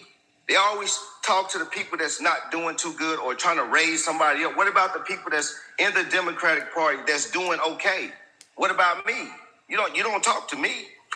You only talk to the people that you're going to help, the people that's down in the bottom. Well, I got a quick pushback, and before I go into what your relative said, I got an easy pushback for that. Ed G, thank you for the super chat. Ed says woke means you're either LGBTQ or always making yourself a victim. I mean, that's how they feel. I can't, I've heard that more than once. But in regards to what your relative said about the Democratic Party don't talk to people who are doing well, it's always, well, I would tell you this. You got even folks like Tyler Perry that stated that the police have stopped him and profiled him. So you don't have to be poor to deal with some of those woke issues. There are rich gay people. There are transgender people that are middle class. I mean, so you could be talking to them. All of those woke issues, those issues apply no matter where you are economically. I mean, I agree with that. Yeah. You're right. You know, you can be rich or poor and still go through the same things.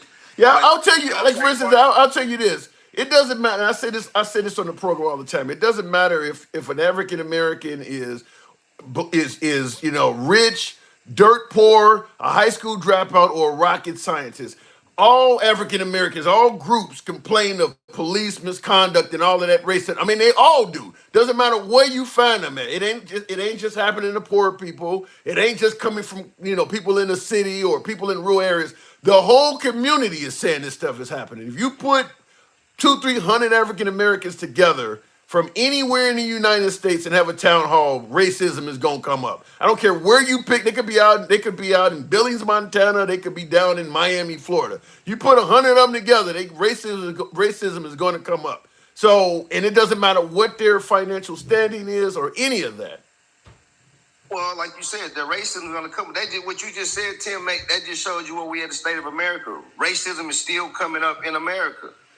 Yeah, It's still coming up. yeah. We still dealing with it. You know what I mean? And I just feel like, when it comes to Trump and his administration, people complain about he want to put up Matt Gaetz. Man, be quiet. Let him put Matt Gaetz' dumb ass up there. Let him do it. Well, That's but what right. about the? I get your point. What you're basically saying is leave Trump alone and let him screw up or whatever, so you can. Yes. But what Yes, about the that's notion? Yeah, but what about the notion and the fear that people have that if you let it go too far, you may not be able to bring it back in? Well, right now, Trump got the House, the Senate, the White House, and he got the Supreme Court. He gonna do what he want to do right now for the next 2 years anyway. Right. Nothing is stopping him. They talking about putting military to deal with the immigration. Whatever they want to do in the next 2 years is going to happen. True. And I feel the Democratic Party, they need to go sit at the table and they need to come up. Gavin Newsom is not it. Gavin Newsom is not it. Do not come with Gavin Newsom. Hakeem Jeffries. Well, I'll say this real quick, Tim. You can bring that name back up. Okay. J.D. Vance is going to be the next. He's going to be the next Republican candidate. We cannot put no 60-year-old, 70-year-old candidate running up against him right here. We need somebody that's in their late 30s, mid 40s, just the same age as J.D. Vance. Or we're not going. We cannot put nobody that's old, that's been around for a while. We need a new face. We need somebody that's damn near sitting on their couch. Wait a minute, hold on. Trump just won by a landslide, going against every damn thing you just said. He's old. He's not a new face. Right, He's not right, young. He proved that you can do it by going against everything you just said the Democrats need. Right, but that's what I'm saying. By him doing that, Trump is different. He's not a new candidate. He's been around for a while. He's been around for 40, 50 years. People know who he is. His name ring bells. But as going forward with a new candidate, we cannot do that. We're not Trump. We can't do what he do.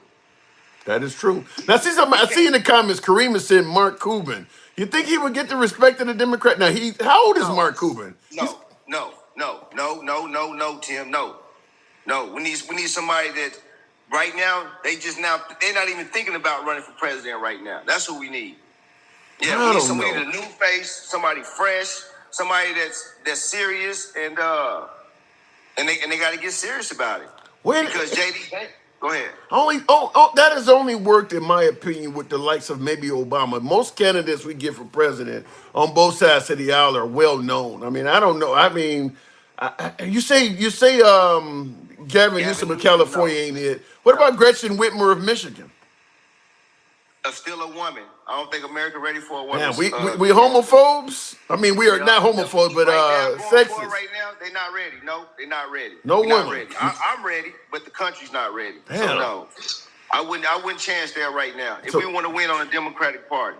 So we need a dude. Does he need to be a white dude? Nah.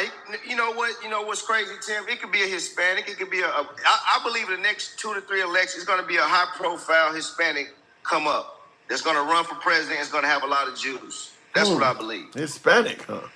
Yes, sir. I believe with the Hispanic population, it's one coming right now.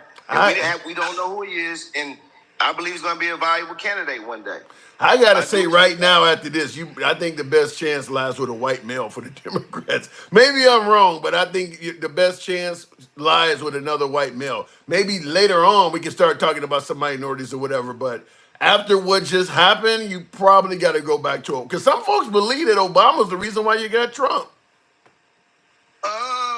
That was a lot of it too, right there. A lot of people didn't like the fact he was a black president, and they went against that. They did not agree with that. They weren't ready for it. So yeah, they came out and voted against the Democratic Party because of that. I mean, that's just what it is. But going forward, could it be a white man? I mean, like I said, it don't matter. You know, I'm not looking at the race right now, but a white male he can't be an old white man. That's all I'm gonna tell you, Tim. So what's wrong with JD Vance? He's not as boisterous. He's not going to tweet all night long. Is it possible that he might be a decent president? Hey, well, he's going to be in the seat to run. He's going to have the party behind him. He's going to have MAGA behind him. That ain't what I asked you, though. That ain't what I asked you. I don't know enough about JD Vance to say if he's going to be good or bad. Just to be honest with you, Okay. Hansel. Fair he really enough. To me, JD Vance is just another guy, a neighbor type guy. He doesn't really stand out to me. Like Tim Walz. Yeah.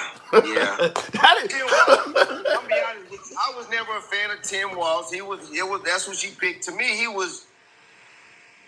Tim Walz. He's one of those friends or people you gotta tell, like, hey man, just calm down a little bit. Calm down. Too loud. You know, calm down. You know, he's one of those loud, want to be extra, you know, want to run the crowd and things. And I respect it, but he's one of those friends who be like, man, calm down. To me, Tim Walz comes across as somebody. If I was, let's say, I'm dating a chick or whatever, and I go meet her family, and he's the dad. I'm like, he seemed like he would be a cool dude just to know. He don't come across as somebody who would scrutinize you too hard. He seemed like he would be easy to get along with. But maybe that's not a good thing for politics. But he came across as a really cool, down to earth dude. I mean, he was cool. You know, like I said he could be a homeboy. He's just a homeboy. I have to tell you, just calm down a little bit. You know what I mean? Calm down. Calm down. All right, you're doing too much. I got to move it on. All right, well, unfortunately, he has calmed down so much, you won't see him on the national stage anytime soon. But nah, you don't even hear from him no more. He's out of it. But like, for instance, Tim, let me just say this. He can't run next time for the president. He don't have it. He do not have it. Maybe Shapiro. How old is Shapiro? It's out of Pennsylvania. yeah, you want Pennsylvania? Well, he needs to do more to make himself nationally known, in my opinion, though. Like what? Like just simply be on Fox more, be on MSNBC and CNN. I watch a lot of news network. I don't see him on there a lot. Be on the Sunday shows. This week with George Stephanopoulos, Meet the Press. CBS Sunday Morning. Get out there, be more known. To me, let me ask you, what about this guy? Now, he's not the best dresser. Senator Fetterman of Pennsylvania. Well, you just said it. He's not the best dresser. That right there. That's it. He's too slouchy. But I thought we wanted somebody that was down to earth, somebody that was real. Nah, he don't have it. He just don't have it. He don't have it. I'm just sorry, handsome. He don't have it. You got to, man. In order to be president right now, you got to have some type of swag about yourself. You got to be a smooth operator type person. You know what I mean? You got to, like you said, you got to work both channels, Fox News, CNN. You got to be a person that, you got to be fluid. You got to be able to deal with anybody and talk to anybody and be able to conduct business with anybody. Shit, you sound like you asking for. Democrat. You can't be a Democrat anti-Republican. The next one, it won't work. Sound like you asking for somebody like Tom Hanks or somebody. I gotta move it on, though, man. Appreciate it. All right, Tim. Thank you.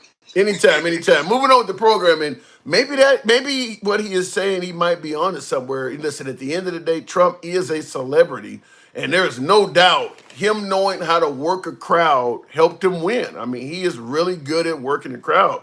Maybe the next candidate has to be similar, as opposed to just another boring politician. Perhaps that is what people want now. One of the things I'll give Trump credit for, and I'm not saying that Trump is always 100% honest or even always lying. I'm just simply saying one of the things I give him credit for is he speaks to the people. Never stopped holding rallies the entire time he was president. Never stopped holding rallies the entire time he was in the offseason. And most likely he ain't going to stop holding them now. So whether you believe him or not, he was making an attempt at being transparent. Now, many would say, well, the things he was saying wasn't true. We can go into that, but he was talking to the people. So I do believe whoever follows Trump, they need to continue that. That's not a bad thing to do, is that you're willing to come out and shake hands, kiss babies, and, you know, going city to city, speaking to the people. He did that even while president. Now, I do believe that, you know, what is the phrase? If you find a job you like, you'll never work a day in your life. Trump liked doing that. Other people, maybe not so much. Let me go back to the box, though. Money in your pocket talk, says Thomas Lantham. True, you're talking about the economy, the economics of Trump. That is what likely got him in there. Tim, you sound like you voted for Trump, says not again. Let me know what makes you think that. Let me know. Going on back to the box, though. Randy, good evening. Welcome to the program. There was a stabbing spree today, by the way. How many of you've heard in New York? You know, they always say if you get rid of guns, they'll find another way. Apparently, somebody grabbed a butcher knife and went around in New York, and they took out a couple of people doing so. Randy, good evening. How you doing, my brother Tim? Good to see you again. Good to have you back on as well. We were talking earlier because, you know, Trump made this promise that he could end the Russia-Ukraine war in 24 hours. That time is long since expired. Now, do you believe he was just lying to the people just to, you know, say what they wanted to hear, or do you believe he actually thought he could do that? Well, I think, Tim, the reason I came on, I'll just be on here a second, is that he said while he was president-elect. Right. Which is now. So he's now, but he's, you know, he's got from now till the time he's sworn in to keep that promise. But I mean, No, that's not true. He said he could do it in one day. It should be. I mean, he didn't say I could be president-elect for 2 months and then do it one day in the future. He said I could do it in one day. I've heard him say it both ways. But well, let me before you continue, since I have it queued up, let's hear what he said in this particular clip. The fact that you're already laughing, the fact that you're shit. But let's hear it. Let's hear it for the boys. Oh, here we go. I will prevent, and very easily, World War III, very easily. Before I even arrive at the Oval Office, I will have the disastrous war between Russia and Ukraine settled. It will be settled quickly. I will get the problem solved, and I will get it solved in rapid order, and it will take me no longer than one day. I know exactly what to say to each of them. I got along very well with them. Let me ask you this. Let's say what you said is true. He said he could do it in one day, but it doesn't have to be the first day he's the president-elect. What do you believe are the chances that by the time he is inaugurated and takes place in the White House, he will have ended this war, which means that certainly the one day is expired by then. But by January 20, whatever it is, what do you think are the chances that this war between the Ukraine and Russia will be over? Tim, I believe with all my heart, with the cabinet he's picking, he's got a 99% chance of getting that done. Wow. Between now and January. Yes. I mean, he's got some of those powerful people in the country that are on the phone calls with him, talking to Putin and Zelensky and Israel. And these people have a lot of respect for the cabinet that he's picking. And there's already changes going on over in Lebanon with the Iranians. And I think he'll shut this down. Wow. And you're not the only one. I see several comments coming in saying 100% chance and things. So by January 22nd or wherever it is when he, you know, swears on the Bible and takes the oath, you think this will be? Let me ask you this question. How? Like, because Ukraine, I was talking about this with one of my earlier callers. Ukraine is in shambles. That country's totally destroyed. If for some reason Trump can end the war between those two countries, who repairs the Ukraine? You know, man, that's a mess over there. I don't know what I don't know what to think. I mean, I could tell you what I really feel about all that. I think it's scandalous as hell. But we've given Ukraine so much money, tons and tons and tons of money. Well, yeah, they don't, And but you've made it so that they still do have a homeland, even though it's in shambles. If we had not have assisted them, they would be living in Russia right now. But what I'm asking is, if we are able to end that war between the Ukrainians and Russia, I'm trying to figure out what do both sides get that would lead them to say, listen, we've lost tens of thousands of soldiers because both sides have lost thousands of people. We've lost tens of thousands of soldiers. We've lost a lot of blood, treasure. We lost a hell of a lot of our military assets. We're going to adhere to what Trump is requesting and end this war. What are they getting to make them agree to something like that? I don't know that they're getting anything. I think. Then why would they do it? You know, I mean, it's kind of like, think about it like this: when they talk about Russia goes into Ukraine and they knock down, destroy a 500 apartment complex, 500 apartments, and only 3 people died. We all know that's a lie. Yeah, but what I'm trying to, and I see in the comments, I can't pronounce the name here. Someone is saying they get to keep an ass that has not been bombed by the U.S. Marines. Do you see where Trump may try to end that war by threatening one side or the other with military intervention? Like literally threatening. I mean, he could. But he could. I mean, I don't know. I mean, he's not gonna. I don't think he's gonna say we're gonna pull out of Ukraine. We're not in Ukraine. We're not in there to pull out. We're not even there now. Dude, they're letting Biden as of I think yesterday let them start shooting United States military. Yeah, but Russia. that is true. But we, as an American personnel, American soldiers are not on the ground in the Ukraine. We're giving them weapons and teaching them how to use them. We're not there. Well, to the best of our knowledge, American soldiers aren't on the ground in Ukraine. But here's what I don't understand is that. But here's what I don't understand is the problem is. Go ahead. The problem is, Tim, is we don't have any good news media to report anything accurate, so we don't know what the hell's going on. I get that point, but here's what I don't understand. If Trump is promising to get us out of overseas conflicts, how can you threaten military intervention if they don't end the war? That sounds like you're threatening to get us in overseas conflicts. Well, that's about like, I mean, sometimes you have to step up and man up.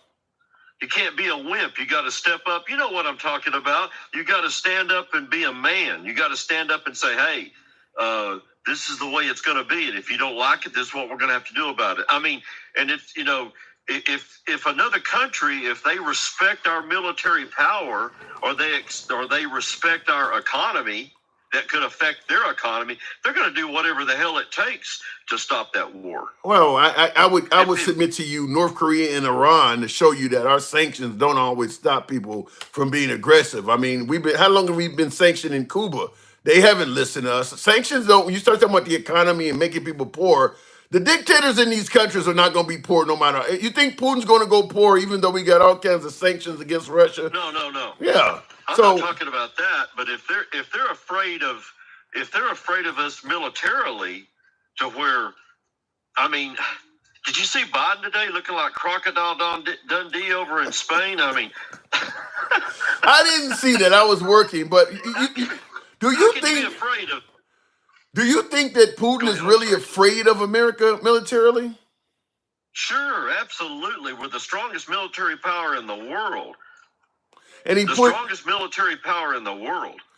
I hear what you're saying, but they're suggesting that he may have put Trump's wife on national TV and all of this stuff. He don't sound like he's afraid. I hear that there's suggestions that he threatened Trump's life personally. He don't sound like he's afraid. Well, I mean, that bluff goes to bluff. If you're in a street fight and you're standing in the middle of the street fixing to get it on, look at the Mike Tyson Jake Paul fight. I love Mike Tyson. Well, I'll say it this way. I think the notion that all these countries are afraid of us, when people say that all these countries are afraid of America and our military might, I would give you Saddam Hussein, I would give you Cuba, I would give you Iran. I mean, I would give you Hezbollah and Hamas. They're not scared of America. I mean, they know they can't necessarily beat us, but they don't come across as being scared of America. I mean, and the idea that these smaller countries are not afraid, but Russia would be. I don't think Putin is as frightened of America as people suggest. Because at the end of the day, he knows that we don't favor what he's doing in the Ukraine, and he ain't backing off on that. So I don't. Tim, Go ahead. Tim, you're one of the smartest guys I know, man. I don't hear that out too loved you for often, a so long I'll time. take that. I've loved you for a long time. I've been on your lives for a long time, over a year. But if somebody comes in your life, and I've seen you do it before, where you take a guy like me, you got more knowledge than I do. And I'm not saying, because I love you, man. I might not, but keep going. But no, you do. But you can over talk me because you have more knowledge than I do, and so you can shut me up. I know you can. You're doing good. No, I don't do that to my guests. You're doing fine. But I've seen guys come in your live before that I felt like maybe might have a little bit more knowledge than Tim did, maybe even on the same subject. Yeah. And I've seen them shut you up before. Happens all the I've seen time. that with my own. It happens Right. I can see points damn near daily, which is why I believe in free speech. I make it clear. I don't have all the damn answers. I get educated by MAGA and liberals alike all the time. That's what free speech is about. It's not me being a know-it-all. It's us exchanging how we feel on these issues. That's why I believe in free speech. That's fine. If you shut me down, damn it, I'll admit you shut me down. I don't run from that. You, man. Yeah, I don't run from that. I'm going to get somebody back up in here that's got more intelligence than I do. I love you, man. Thank you. Appreciate it, Randy. Thank you. Good conversation. Moving on with the program. By the way, let me ask you folks to tap the screen, by the way. Give me on up to about 40,000. Randy, did you forget what it says? Randy, did you forget the ring? Where's this going, Theodore? Johnny says, W Mans. Win Mans? I don't get that one, Johnny 11. Tap the screen, though. Get the likes up to about 40,000. We can make that happen. Gay Lynn says, more wholesome candidates to choose from, but this is what we got, and we voted. Nothing happens on this planet with anyone unless God says it's going to be allowed. This is where I differ on the Christianity thing. I've said before, I grew up in the church and things like that, but based on my own analysis for my 52 years on earth, I don't think God really interferes in what's going on. A lot of folks will say, well, God appointed Trump to look out for us, or I don't think, there's we're the richest country on earth. I don't think God would be focused on our politics. There's a lot more people that really need God's help on earth than America. So and then of course you got the leader of America now saying, yeah, we're the richest country on earth, and we're going to only focus on taking care of other rich Americans first, America first. I don't think God would favor that. That's just my humble opinion. If we're a Christian country, the richest nation on earth saying we're only going to focus on other ones of us, that just goes against what I was taught, in my opinion. But anyhow, maybe I'm wrong. Maybe you guys have a difference of opinion on it. But to me, America first it just doesn't. When I think about the Last Supper and they're sharing bread and all of that, would that be socialism? We like capitalism in this country.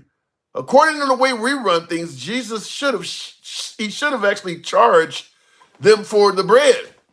And by the way, just like during a hurricane where they charge you extra for plywood because they know you desperately need it, he should have been charging them premium prices for the bread he handed out. Shouldn't have gave them anything for free. Isn't that what they say, that you vote Democrat because you want free shit? You're voting for Jesus because you want free shit? No, pull yourself up by your bootstraps. Make your own bread. That's what America would have said. So I don't know. Theodore, good evening. Welcome to the program. America first doesn't mean America only. It's America first, then the rest of the world. Hang on, Theodore, real quick. Bagariak says America first doesn't mean America only. It's America first, then the rest of the world.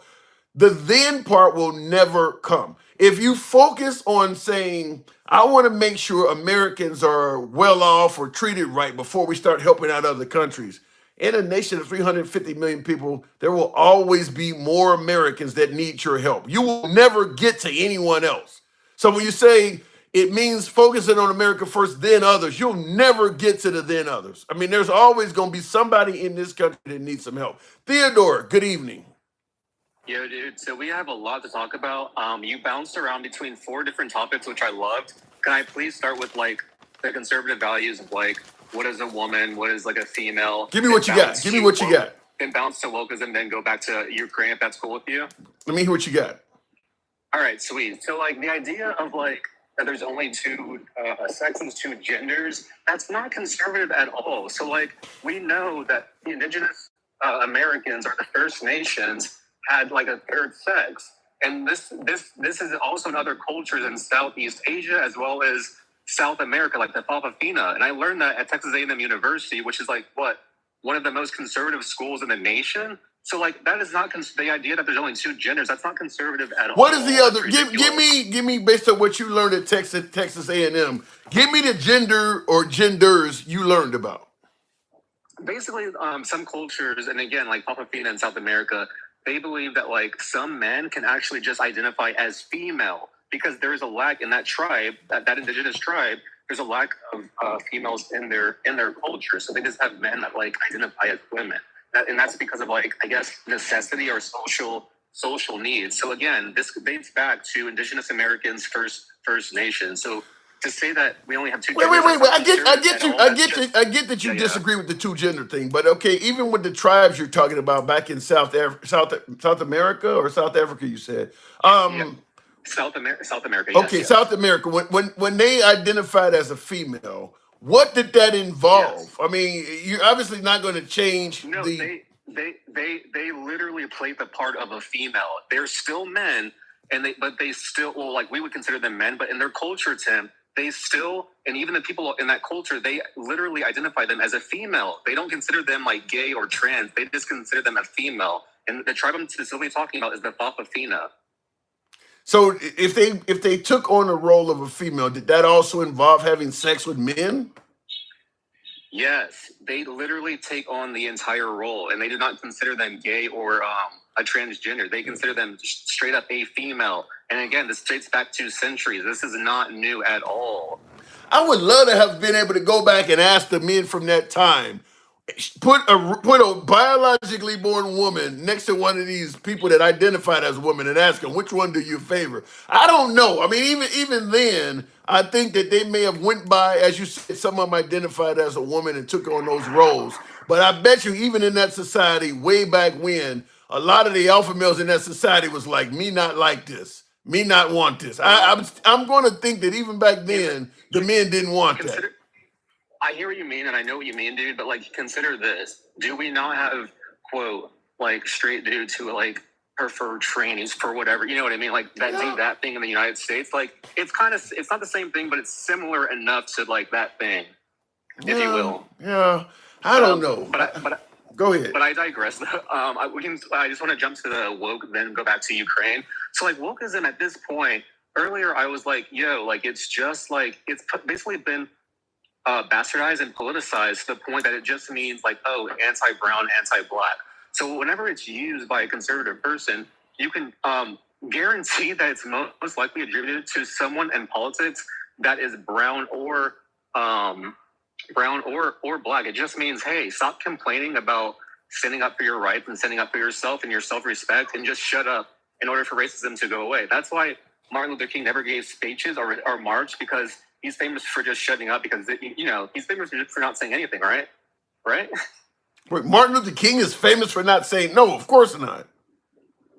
Dude, like, yeah, that's the whole thing. So, like, woke is just calling out and being aware of, like, the situation, being aware of, like, racism and its impact. So when people say, oh, you're woke, they're just saying, like, oh, I don't want you to talk about that because it makes me feel guilty about, like, systemic racism and all that jazz. Yeah. So it's and just I will agree with you that generally folks that are anti-woke also believe in, that racism ended hundreds of years ago, and they don't support the notion that there's a bunch of genders and things like it. I mean, it's generally the anti-woke crowd is almost always conservative. I don't disagree with that. They almost always lean right. And then, sorry to go back to Ukraine. So everyone keeps saying, "Oh, we're giving all this money to Ukraine." McConnell already mentioned that it's just 4% of our defense budget. So is MAGA saying they want to decrease our defense budget so the United States is a weaker military? I thought they didn't want that. I thought we're the number one military power in the world. So why are they saying to decrease our defense budget? Like, that doesn't make any sense. Well, they're not talking about decreasing the defense budget. They may just be talking about decreasing wasteful spending in the budget, and they might believe that sending money or weapons, because it's not money, but sending weapons to the Ukraine is waste. Well, McConnell said it's not a waste. And also, Mike Pence, during the Republican debates this past political season, said that Putin is trying to rebuild the old Soviet Union sphere of influence, and that includes conquering other Eastern European countries, including Ukraine. Yeah, but Mitch McConnell, you're citing Mitch McConnell and Mike Pence. One is completely gone, and the other one is on his way out. So I hear your point, but they're kind of irrelevant now amongst the Republican Party. What about Mitt Romney when he said they're one He's of our gone too. foes? He's also gone. Give me somebody that's actually effective. Let me hear what Vivek had to say. I mean, you're giving me people that are gone. Vivek was someone who I don't believe should be taken too seriously because he's against affirmative action, even though he benefited from it. So I wouldn't take much of what he says with too much weight, to be honest. I think he lacks integrity. So his opinion on Ukraine is irrelevant to me. Yeah, I would say, to me, Vivek is indeed riding Trump's coattails. I think Vivek is going to say whatever Trump says, because when he was running for president, he had a hard time saying that he would do anything different from Trump. He was that close to him because he couldn't risk insulting him. So he was running for president, trying to avoid saying anything negative. In fact, they all were trying to do that, which was the most ridiculous primary I've ever seen in my life, where this guy is like eons in front of all of you folks, and you're trying to run a campaign without criticizing this guy, the guy who's going to win. It was crazy, but they tried to do it. All right, what was your last one? Oh, the last point regarding Ukraine was basically like sending money over there is not. So if we don't send them money, then Putin is just going to expand into other NATO countries, and then U.S. will have to get involved, and then we'll have to spend even more money in this fight. They don't believe that's going to happen. The problem is that the folks on the right do not believe Putin is going to go beyond the Ukraine. I get it that most our allies, most folks in the region agree with you that he's not going to stop at the Ukraine, but most folks on the right, particularly MAGA, don't see it that way. They believe that it's just between them and the Ukraine, and once that's over, it'll end there. That's just 1930 style appeasement, and it's not going to end there. We have to nip it in the butt now, because taking over Ukraine is just going to it's just going to put a stamp on putting a democratic nation off the planet, and just having dictator Putin taking it over. So we can't have that. So and even Bush talked about being an isolationist, being against that back in his 2011 interview with C-SPAN. So this is just history repeating itself, unfortunately. And MAGA, who's typically uneducated because they typically don't go to college, they don't know about this stuff. So it's just sad. Well, different party now. So until something changes, this is indeed what we have. Theodore, I do appreciate you coming on. We tackled them all. Man. Thank you. We tackled them all. All right, moving on. All right, so continuing on with the program. There are over 1 million dead in Ukraine, a whole generation. Have they lost that many people? I see this from Leviticus. Have the Ukrainians, have 1 million people died over there? Wow.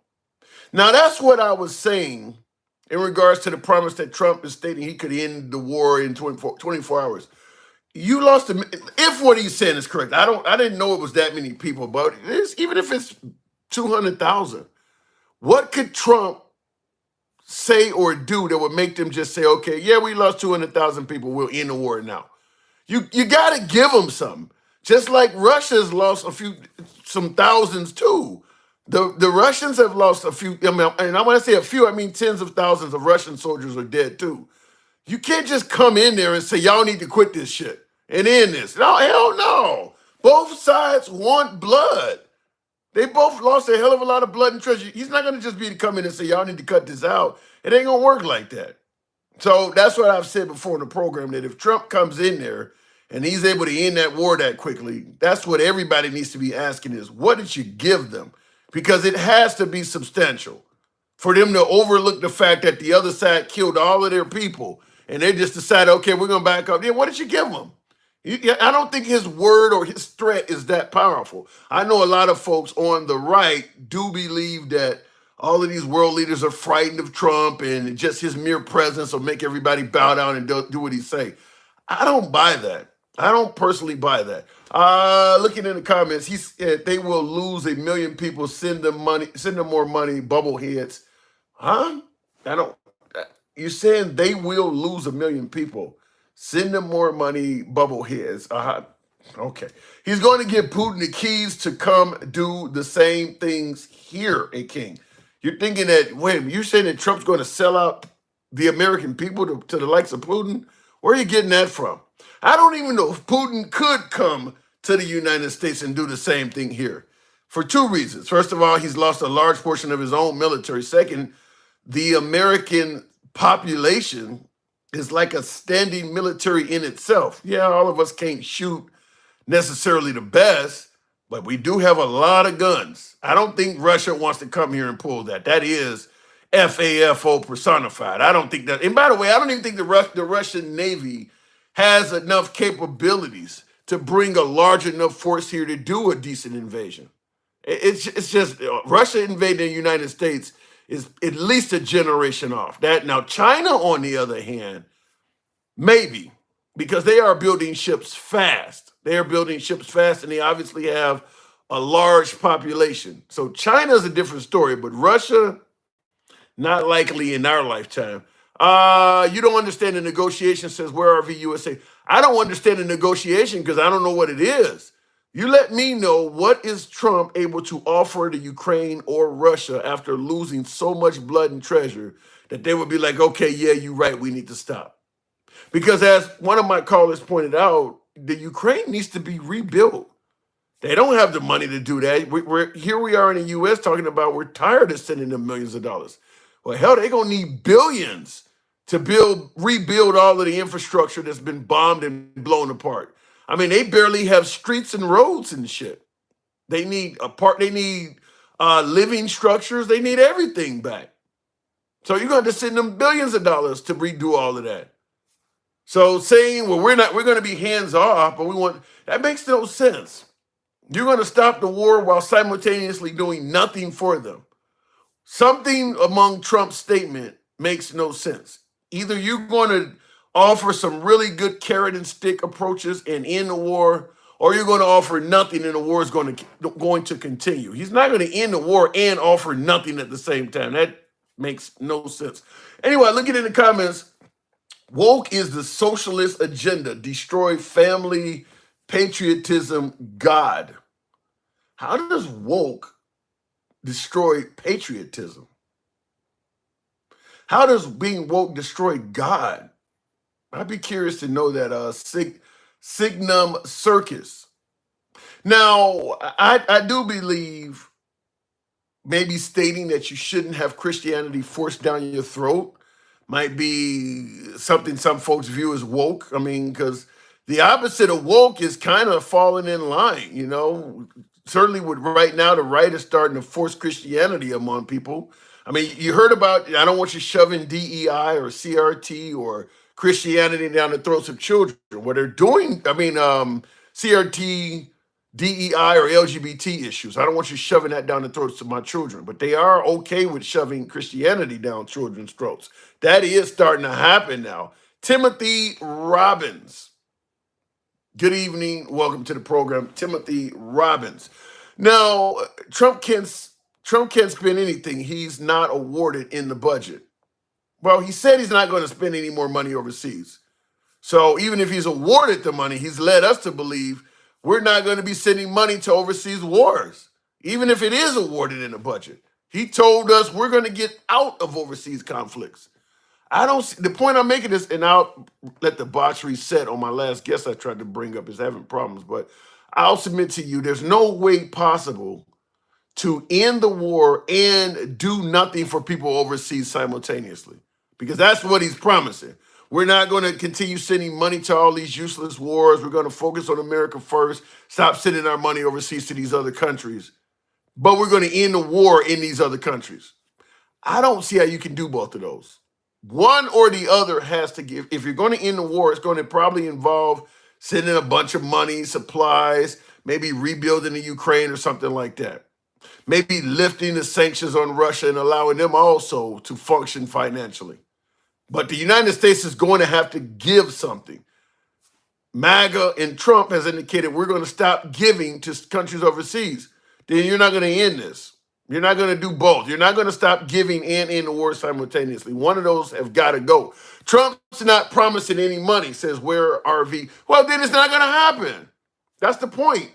If you're showing up to the table expecting these two parties to stop fighting, and you're bringing nothing, then nobody's going to take you seriously. Why the hell would they listen to Trump? You're not offering to do a damn thing for either one. Then why are you here? So I don't see it happening.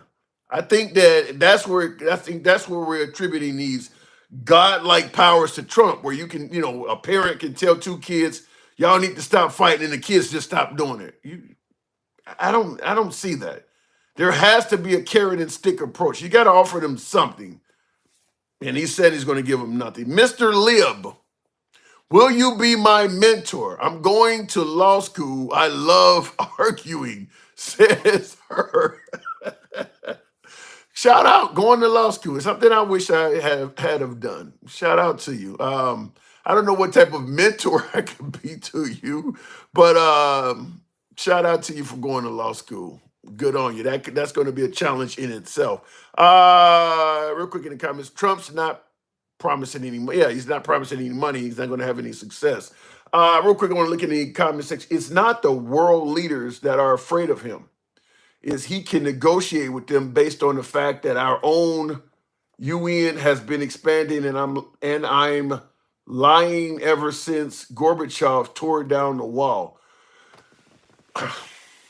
Okay, you're saying that it's not that our world, it's not the world leaders that are afraid of him. Okay, at least you're agreeing to that.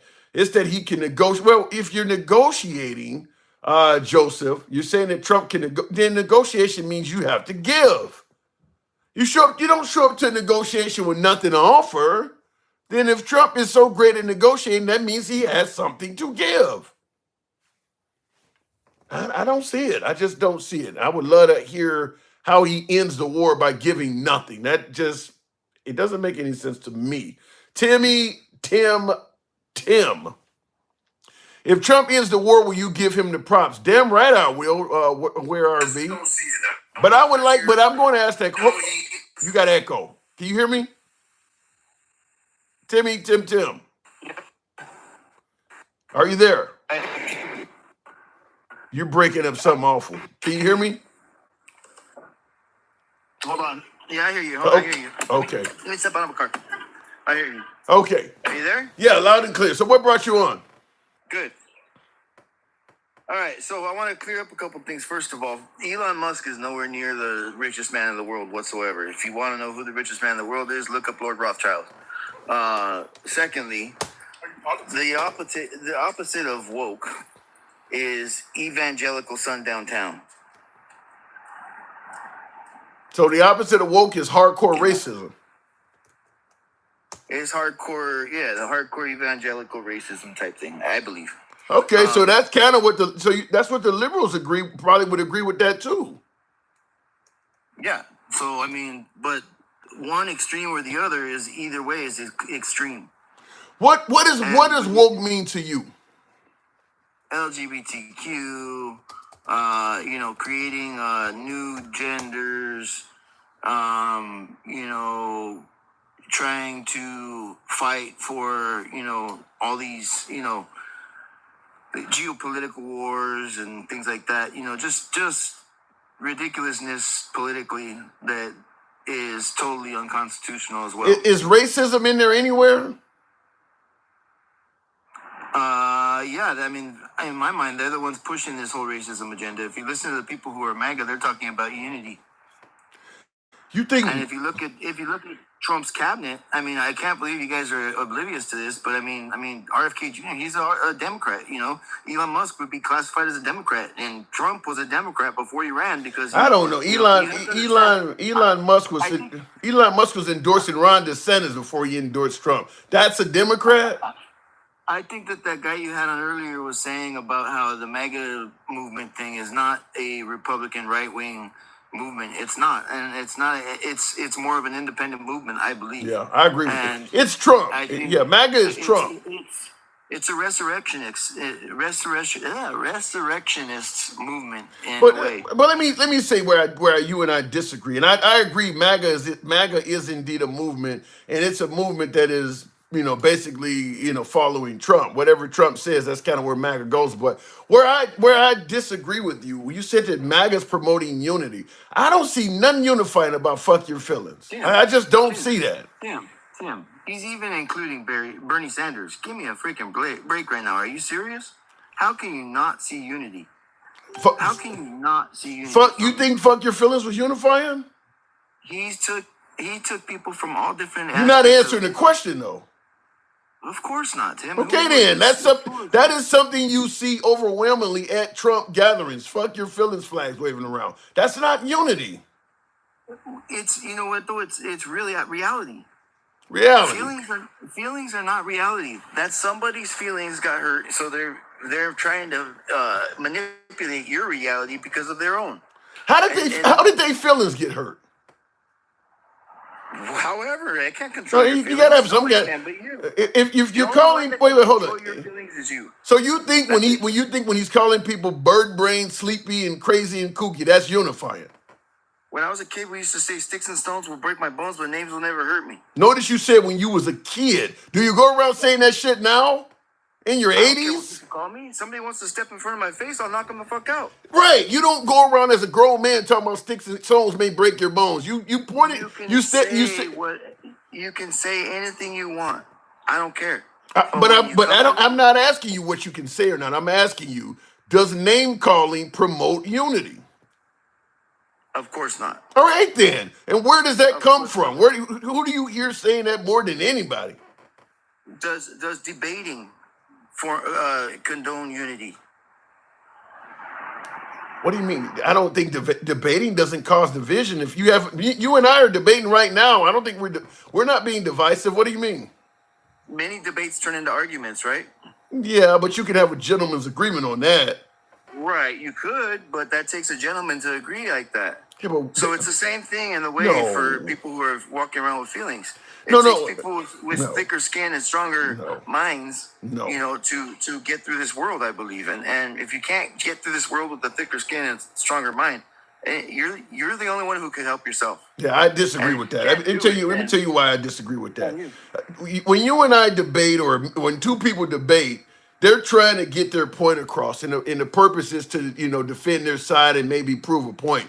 When you're name calling, the only purpose of that is to belittle and injure the other person. You are literally trying to hurt them. That is not the goal in the debate. Me and you are debating right now. I'm not trying to hurt you verbally. You're trying. When you say Kamala Harris was born mentally ill, for instance, like Trump said, the only goal is to hurt her.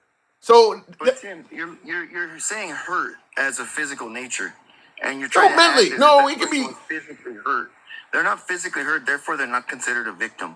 So they're being only victimized in their mind. Unless you're physically hurt, you cannot claim to be a victim of somebody. Really? Okay? You could be a victim of somebody's outburst. You could be a victim of somebody's bad day. Have you ever heard of? I'm gonna give you a term. I'm gonna give you a lawful victim. I'm gonna give you a term. Have you ever heard of this term before? Verbal abuse. Have you ever heard of that before? Absolutely. Yes. So you can't be hurt then. It can hurt you. Yes, it can affect you. All right, it's only up to you. It's up to you to not let it, because you have the ability. It's like a boxer who is facing Mike Tyson, but no matter what Mike Tyson does, a younger Mike Tyson, of course, not this one, Colonel Sanders with a toothache, biting on his glove. But if a boxer is as big as Mike Tyson. He's going up Don Flamingo, from Mike Tyson's Punch Out, the little skinny guy.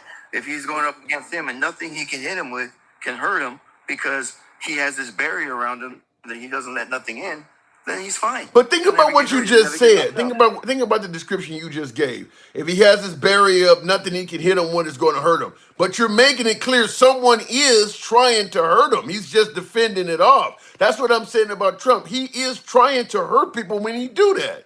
You're Well, right. men are trying. You're Men are correct about. trying Hold to on, be. hang on. You're correct about saying it's up to you whether you let verbal abuse hurt you and you can fend it off. That's a fact. But the fact is, when Trump is doing it, he is trying to hurt you. He's not trying to be unifying. He's trying to hurt you when he's doing that.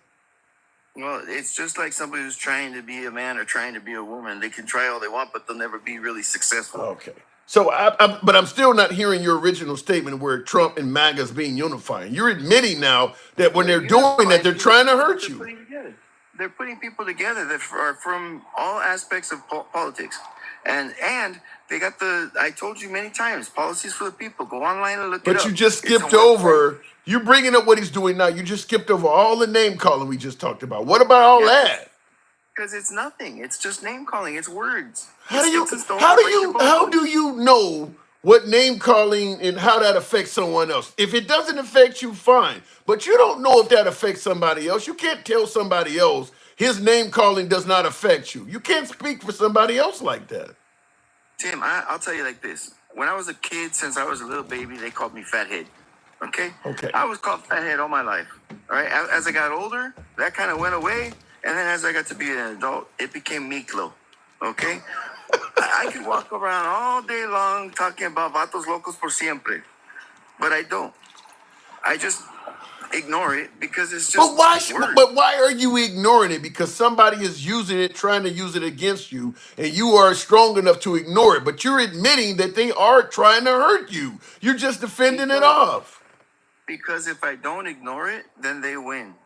So the person if you like them to win, so think about what you're saying. If I don't ignore it, they win. So in other words, that person is not trying to be unifying. That person is trying to hurt you, and you're ignoring it so they don't win. the world is that way, Tim. You got to just deal with it. It's You part of the don't have world. to deal with it. It's not necessary coming from the White House. You don't have to just Come on. deal with it. You If said you the go into man is work- you said the man is promoting unity. Now you're admitting that you need to ignore him because he's trying to verbally hurt you. If you go into work every day and you got a guy in there that calls you You're big making or excuses, slim, though. You're making and you're a excuses. big 400-pounder, but he wants to walk around calling you slim, or you got a guy that walks in and says, "Hey, how's the weather up there?" Or something of that nature. You just laugh and you ignore it. It's no big deal. It's Why? part- you're still Why? part of But the why work. do You're you still have part to of the do same that? team. But why do you have to? Is it necessary for him to do this stuff? It's just human nature, bro. No, it's That's just not. who we No, are. it's not. You know, you said it's human nature for a president to call sitting senators and generals all these names. That's human nature. Yeah, I believe that sometimes people expect politicians and people in public eye and people who are in government positions to be some sort of spectacular being or some, Give me some examples. We've had 40 some other presidents. Give me some examples of other politicians that regularly take to the internet and insult people like this. If it's human nature, we've had a lot of other humans in politics. Give me some examples of other people doing this. Well, Trump's not your average politician. He's more like one of us. He's an average person like us. But you said it's human nature. It is human nature for average people, but when you're a politician and you're trying to get lobby money and you're trying to get your next election taken care of and all these other things, then you try to be somebody you're not. Okay, And that's when you start acting. I'm like not somebody hearing that the you're not. unity. I've heard your statements. I'm not hearing the unity. I hear you're He's in making the excuses. I hear you're making excuses for what he did. I'm not hearing unity. I'm not making no excuses for anybody. There you That's are. what he did, because that's not important to me. What I'm looking at, and like I told you before, you're looking at least 36 to 50 more years of MAGA politics. So you might as well start looking at it and seeing what you can do to critique it and utilizing what they've been giving you as far as these websites where you can go and suggest policy, websites where you can go and suggest changes for this and that, and connecting to your other local That ain't got websites nothing where to you do can with our connect your original local conversation. You said he's promoting unity. I'm not. You gave me all these excuses why you should ignore the name calling and insults. If we all take part in our local governments and start enforcing our rights in the local level, it starts changing things and we become unified. Why? Because we all took part in doing it. And if you would understand that when you take part at your local level, you have a big effect on the higher level, then you will start actually. So in other enjoying words, to he's take part. not providing he's not promoting unity. We need to actually take action to change at the lower level, as you're saying, because he's not doing it. That's the point No, you're I think making. I think Trump very much so is, and I think that you're taking things totally out of context because you're more about feeling. And I think what you lack right now, Tim. Honestly, I'm gonna tell you something. I think you're great in politics. Your knowledge of politics is great, and I think that you see politics a certain way, and that's good. There's nothing wrong with that. But where I think that you lack a little bit when you're considering these decisions or thoughts in politics is psychology. I think you need to look at the difference in psychology of the way that people understand things and the way people learn things, and you'll see that some people are trigger statement learners or trigger statement. That's what grabs their attention is when they hear that trigger statement, and a lot of people do that in the left, I think, and they're stuck on these trigger statements that they can't get over. They can't understand how it can be anything different from what they're making it believe that it is. Well, And let me the ask you whole this: reality of it when Trump is said just a that, big distraction. when Trump said that Kamala Harris was born mentally ill, what do you think that meant? What do I think then? I don't know. I mean, maybe he knows something I don't know. So he's known her since birth. Oh, I don't know. Maybe he found something about her. I don't know. I don't know. Okay. There's a lot. I can guarantee you one thing, though. There's a hell of a lot that he knows that we don't. Okay. Yeah. And He knows. when you're in that position and there's certain things you're allowed to say and certain things you're not allowed to say, that's Let me a tough okay. position to be in. Before I move it on, let me ask you this: how does the hierarchy work? In other words, do we work for the politicians, or do the politicians work for us? How does that go? Okay, that's a good question. So here's how it works. And it's in the Declaration of Independence, okay? If you go to the Declaration of Independence, it says it right on there. And what it says is that governments are, hold on, let me read it. I'm going to read it exactly to what it says. Okay? I didn't think this was going to be this difficult, but go make it quick. I didn't think. I mean, I will. No worries. And it's kind of cool that you're asking about this because I just got done coming back and from City Hall just right answer now. Go give me your answer. Okay, governments are instituted among men to deriving their just powers from the consent of the governed. So they get their power from that consent that you grant them. If you don't grant them the consent, they don't have the right. And I can show you I can cite you the constitutional laws that if you want to invoke your rights on something, like I just got done doing at City Hall. So in all you other gotta words, do I'm is- going to ask you the question again: do we work for them, or do they work for us? They work for us. Okay, You so are if their boss. if Trump works for us and we ask him to stop the name calling and he doesn't do it, as someone that is working for us, what should we do? You gather 100,000 signatures, and then you go write up a writ. You can go to do that with a lawyer, but you want to write up a writ at the federal level. And what that does is What about during election election time? What about during election time?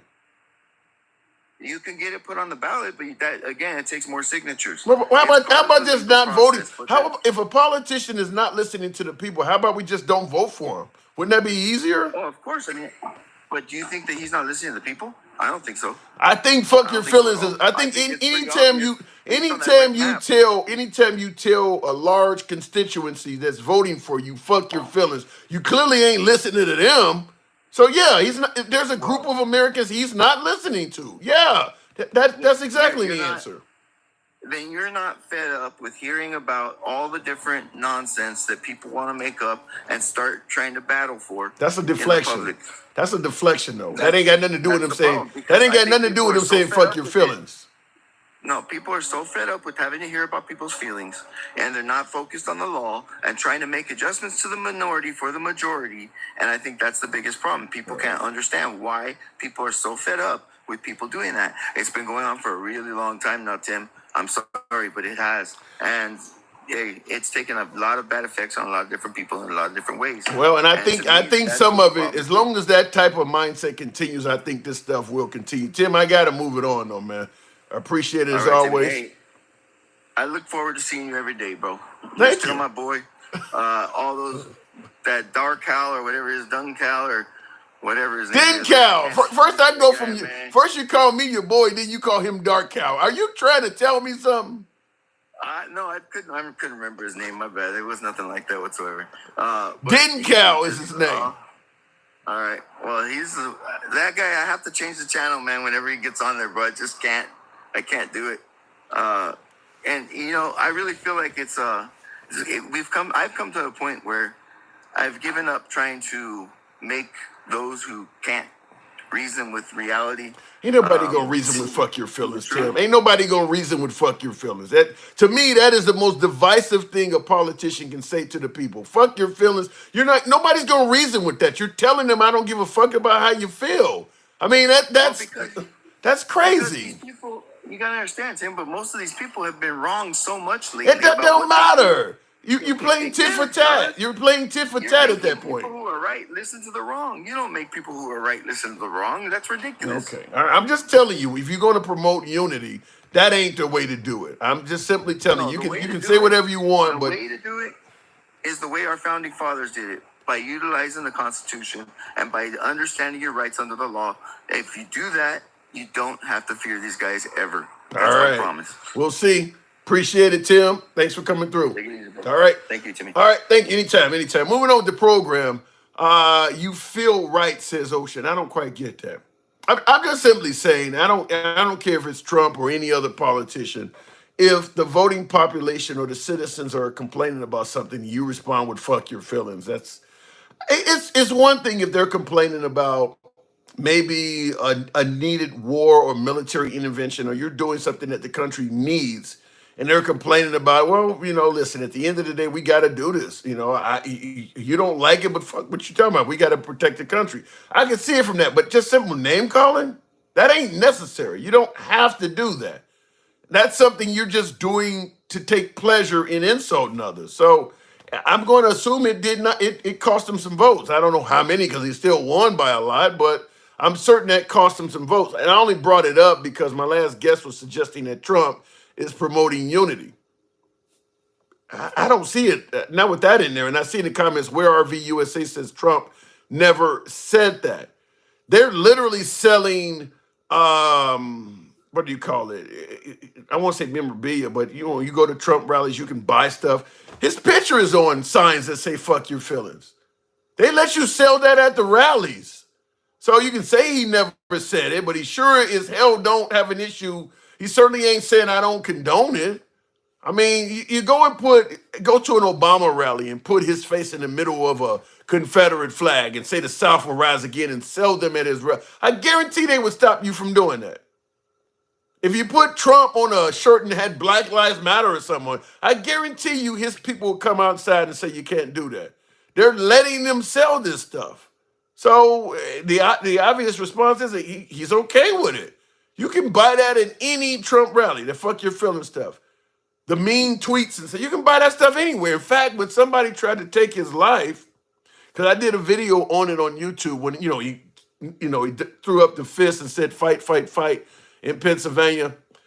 When they snapped that picture of him doing that, right off his shoulder, this woman's wearing a shirt that says mean tweets.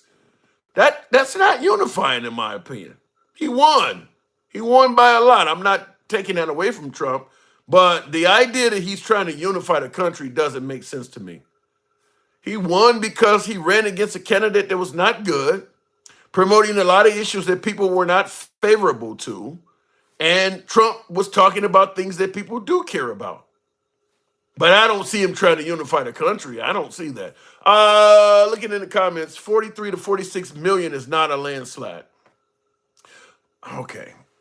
You don't think Trump won by a landslide? Fair enough. I mean, when you look at the fact that he won the popular vote, which the Republican Party does not normally win, he won the Hispanic male vote, which they don't normally win. Okay, if he didn't win by a landslide, he came as close to a landslide without the definition of the term being implemented. He won handedly. How about that? If he didn't win by a landslide, he won handedly.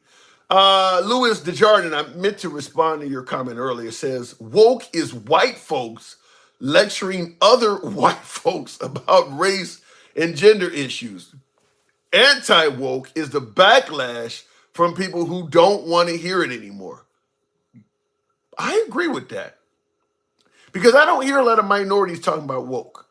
Woke is white folks lecturing other white folks. That's probably progressive whites lecturing right wing whites. I kind of agree with this.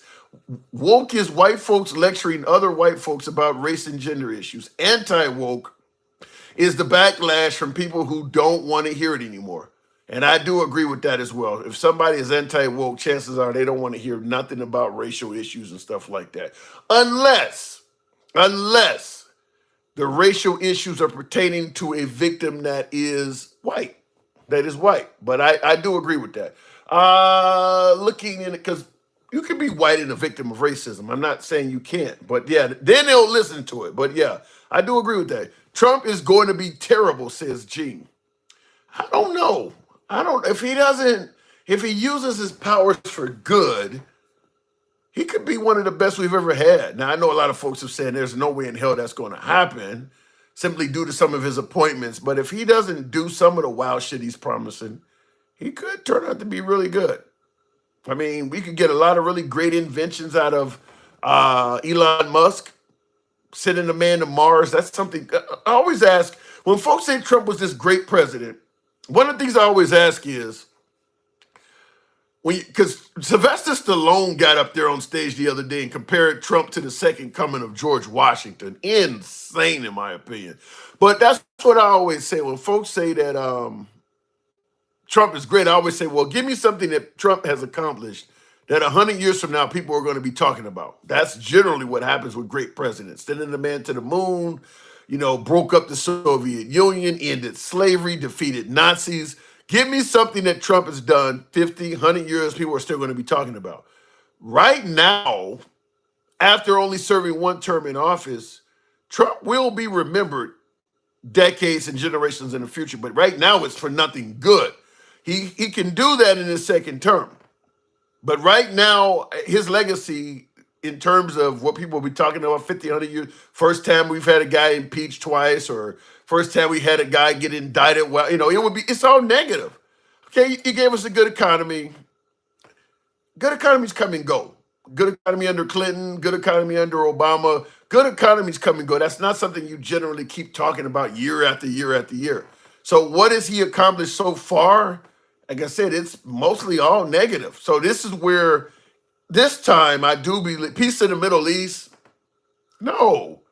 As somebody pointed out earlier, they sent rockets over and blew up a location where we had U.S. soldiers and they got hearing damage and shit like that. And Trump was saying they just had a headache. That ain't peace in the Middle East. He killed Soleimani. That ain't peace in the Middle East. No, he bombed Syria. It wasn't peace in the Middle East under Trump. He was doing stuff. It just wasn't as wide scale as it normally is. But there wasn't peace in the Middle East under Trump. Remember, he was still getting us out of Afghanistan. That war was still going on. Talk about the botched evacuation under Biden, but there wasn't peace in the Middle East under. So the point is, what has Trump done 50, 100 years from now, people will be talking about? The closest thing I could talk about is either Operation Warp Speed or the Space Force. And because of how he spoke about the vaccines, he's probably not going to get a lot of credit for Warp Speed. Space Force, on the other hand, can be awesome. With the likes of Elon Musk talking about sending people to Mars and all of this stuff, catching rockets in midair. If he continues rolling with Elon Musk, you could have a lot of government money going into Elon Musk inventions and turning out to be, who knows what could come out of that. So maybe that. But like I said, bragging that she gave us a good economy from 2016 to 2020, unless you can show where salaries quadrupled for the average American, and it just it wasn't that fucking great.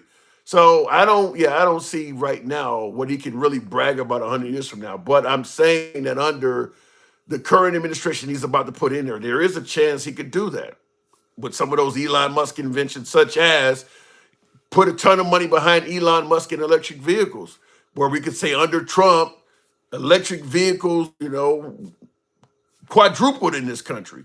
Everybody could afford an electric vehicle. I mean, there's things he could actually do. I don't know if he will do them. And somebody in the comments, no overtime, no taxes on overtime. If he's able to do that, that would be colossal.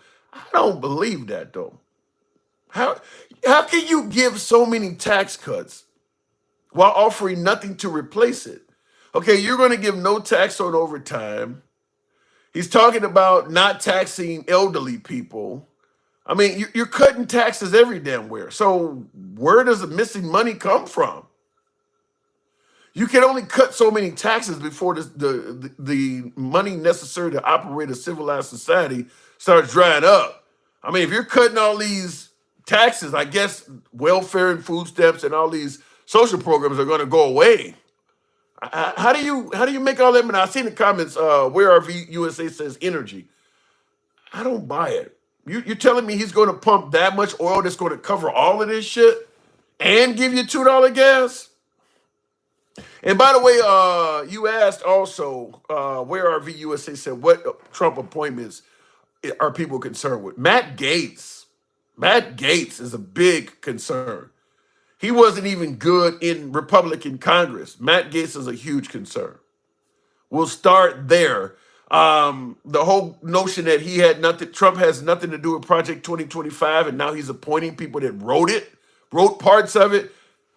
That's somewhat concerning. It's not going to be concerning to MAGA, but if people are afraid of Project 2025 and you're telling people out my administration won't have nothing to do with that, and then you start appointing people that wrote it,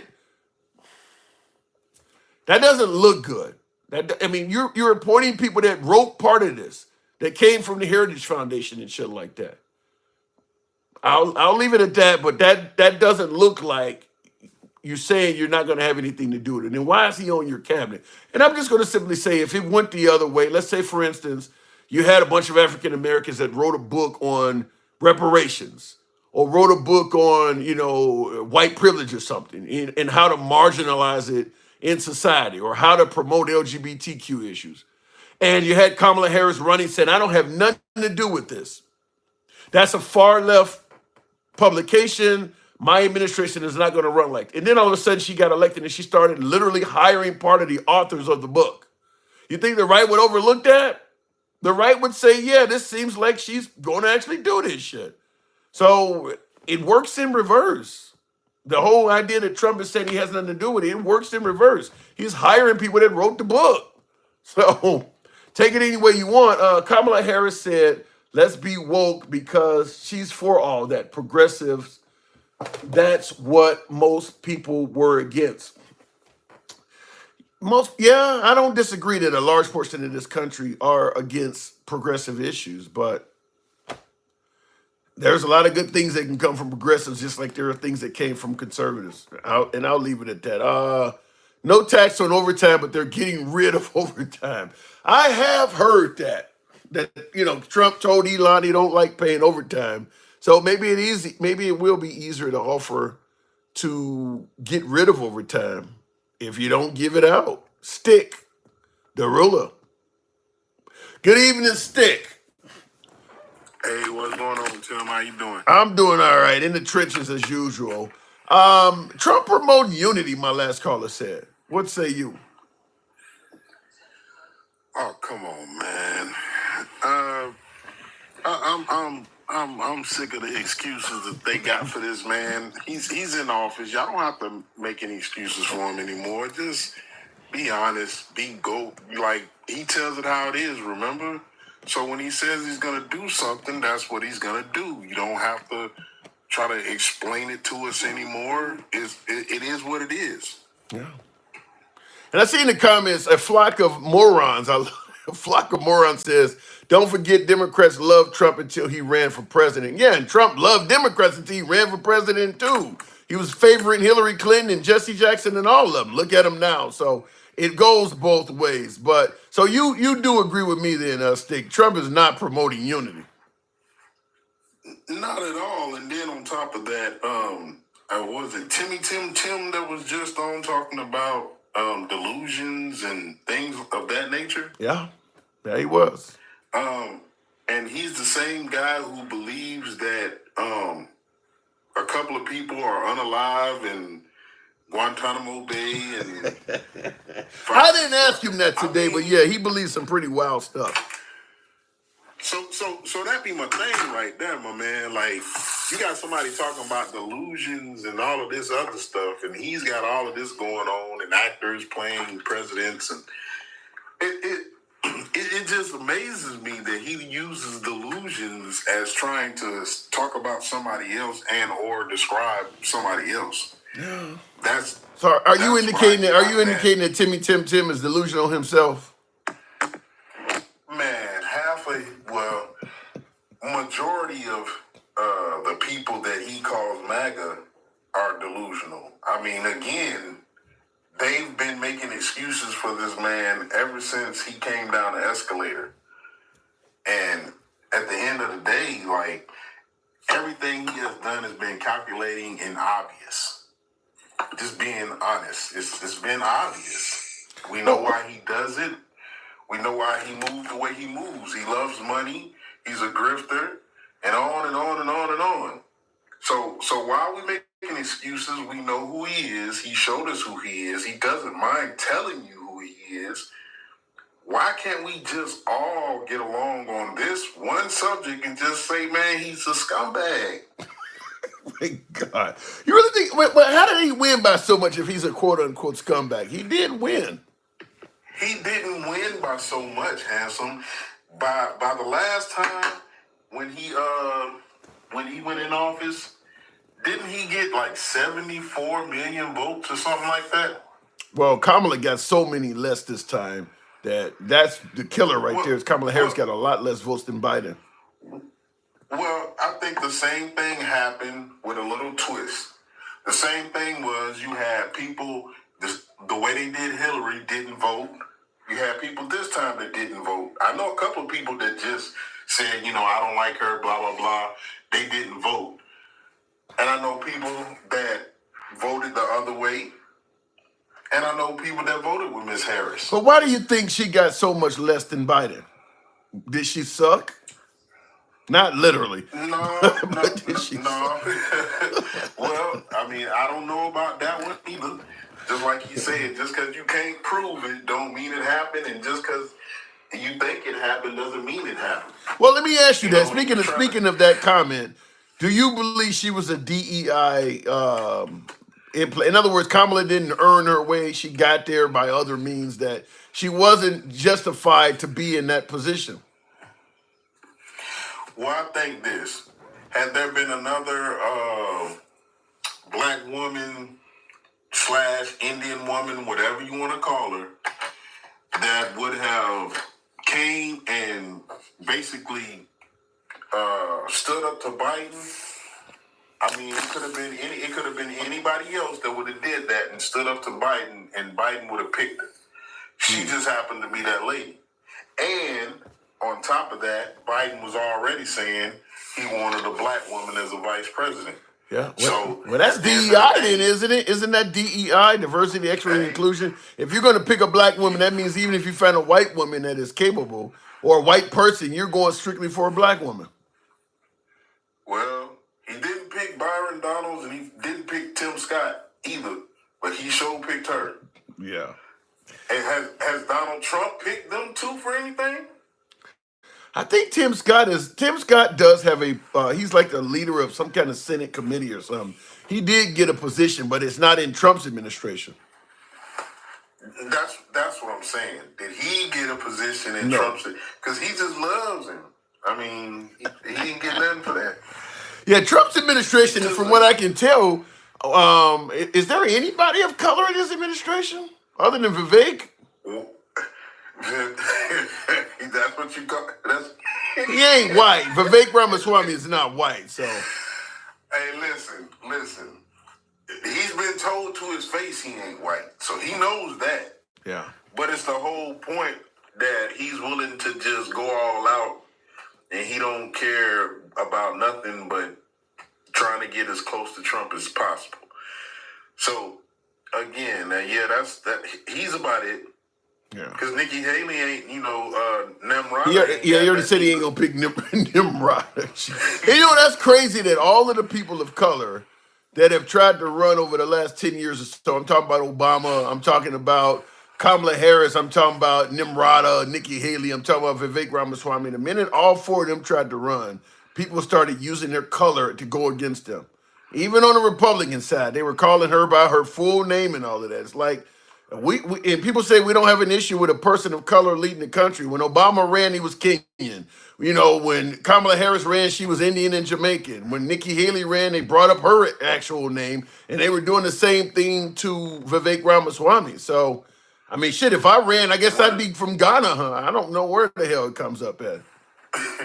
Well, the disrespect was real with Kamala from the time that we started calling her Kamala. I mean, we didn't call Barack. We called him Mr. Obama or President Obama. Yeah. Even his wife, we don't really call her Michelle. We call, in actuality we do. But it's just a point. We for a president or a president-elect, it's always President Trump, President Biden. Well, you know they call Michelle, but you know they call Michelle Michael. But that's the whole point. Again, the disrespect. When do we start trying to call females or the president by his first name? We've never really said, "Hey, Donald."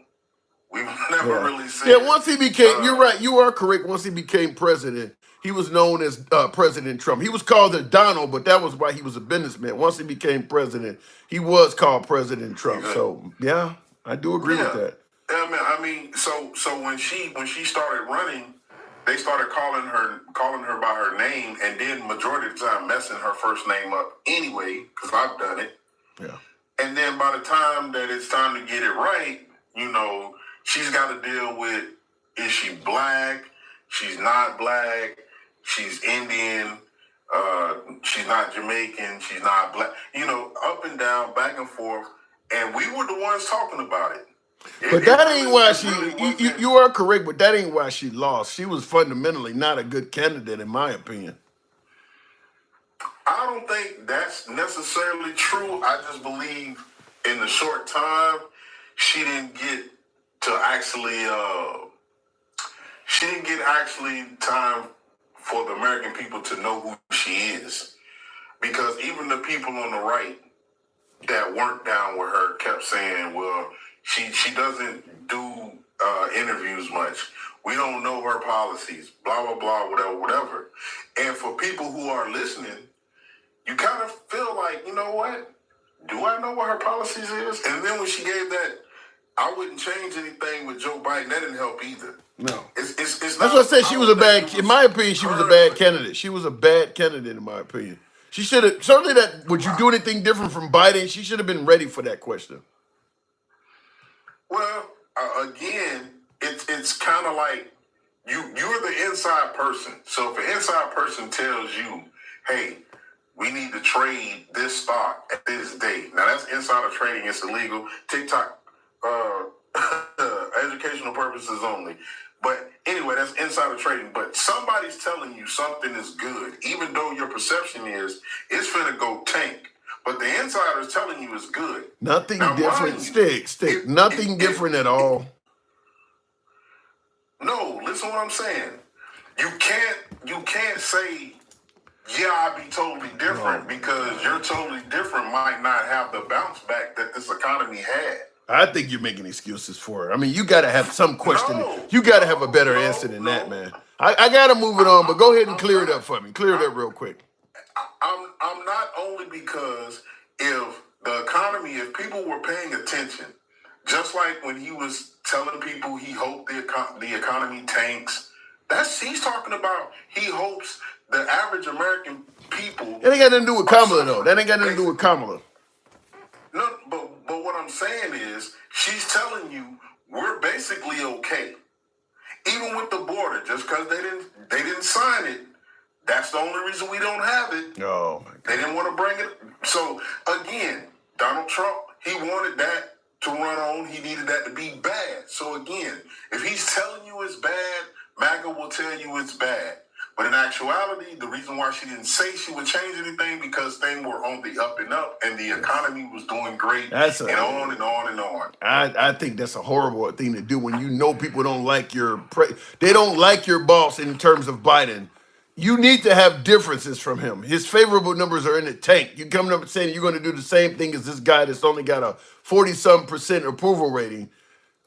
I got to move it on, though, Stick. Well, they got now. So let's see where this boat goes, and let's see who gets deported, and let's see how many tariffs they want to pay for. Fair enough. Let's go. Fair enough. We'll be talking about that quite a bit. Thank you, Stick. Real quick in the comments, someone said, where RV USA said, why don't you see all the insults you guys throw out there? There is a lot of insults going from the left. I don't disagree with that. I think the difference, though, is that insults coming from the president versus Maxine Waters or somebody are different. When they're coming from the very top, I think it's a difference. Maybe you disagree, but I will go to you since you're in the box. Where are VUSA? Good evening. Welcome to the program. Now, see, you've been correcting me in the comment section. Where are V? Good evening. Tim, I have been watching you for eons, buddy. All right, now you're about to tear me a new one, so let's have it. No. And it's not that, because I see you repeating so much of the junk. Give me some examples. Give me some examples of the junk I'm repeating. You were talking the other day about Trump saying that there was fine people on both sides, and Trump. I haven't talked about that in a long. When the hell did I say that last? I got that it's been a long time, and to try and, but even tonight, there has been things that I feel are part of the left's programming. Give me some examples. And, I'll tell you what. As we talk. I'm 70 years old, so my brain isn't as clean. Okay, all right. I'm fine with that, but let me make it clear to you: I am 100% pro free speech. You can criticize the hell out of me. I just want you to be able to clarify. So when you throw something like that out there, I'm going to ask for examples, and then we can toss it back and forth. You might be right, but I need to hear. I need clarity on what you're talking about. Okay, so here's the first thing. What was frustrating me is when you were talking about Trump throwing out insults and that leadership shouldn't be doing that, while Biden called us Neanderthals and Nazis, Hillary Clinton called us deplorables, Kamala called us fascists, and Trump will say Kamala is mentally ill, or Biden is brain dead, or so Trump. If you pay attention, Trump will fight back against an individual that attacks him. So let me make sure. So what you're saying is, I assert he will never lead with an insult. And really, you could. Yeah, if you can prove me wrong, oh my God, it'll be an education for me. Yeah, I mean, when he talked about Colin Kaepernick, for instance, the guy taking a knee, that guy hadn't said nothing about him. His attack on Black Lives Matter is another example, calling him a terrorist outfit. They hadn't said nothing about him. He attacks people first all the time. What are you talking about? There's tons of people that he attacks first. When he attacked Megyn Kelly, who now endorses him, she hadn't said nothing about him either. Because he felt Megyn Kelly was attacking him. How? She moderated a debate. When he was saying, that he called all women fat and all that kind of stuff, he didn't. He had called Rosie O'Donnell fat because she is. So by her asking him about his people saying that he talks about women, that gave him the right to indicate she was on her period and bleeding? Is that what you're trying to tell me?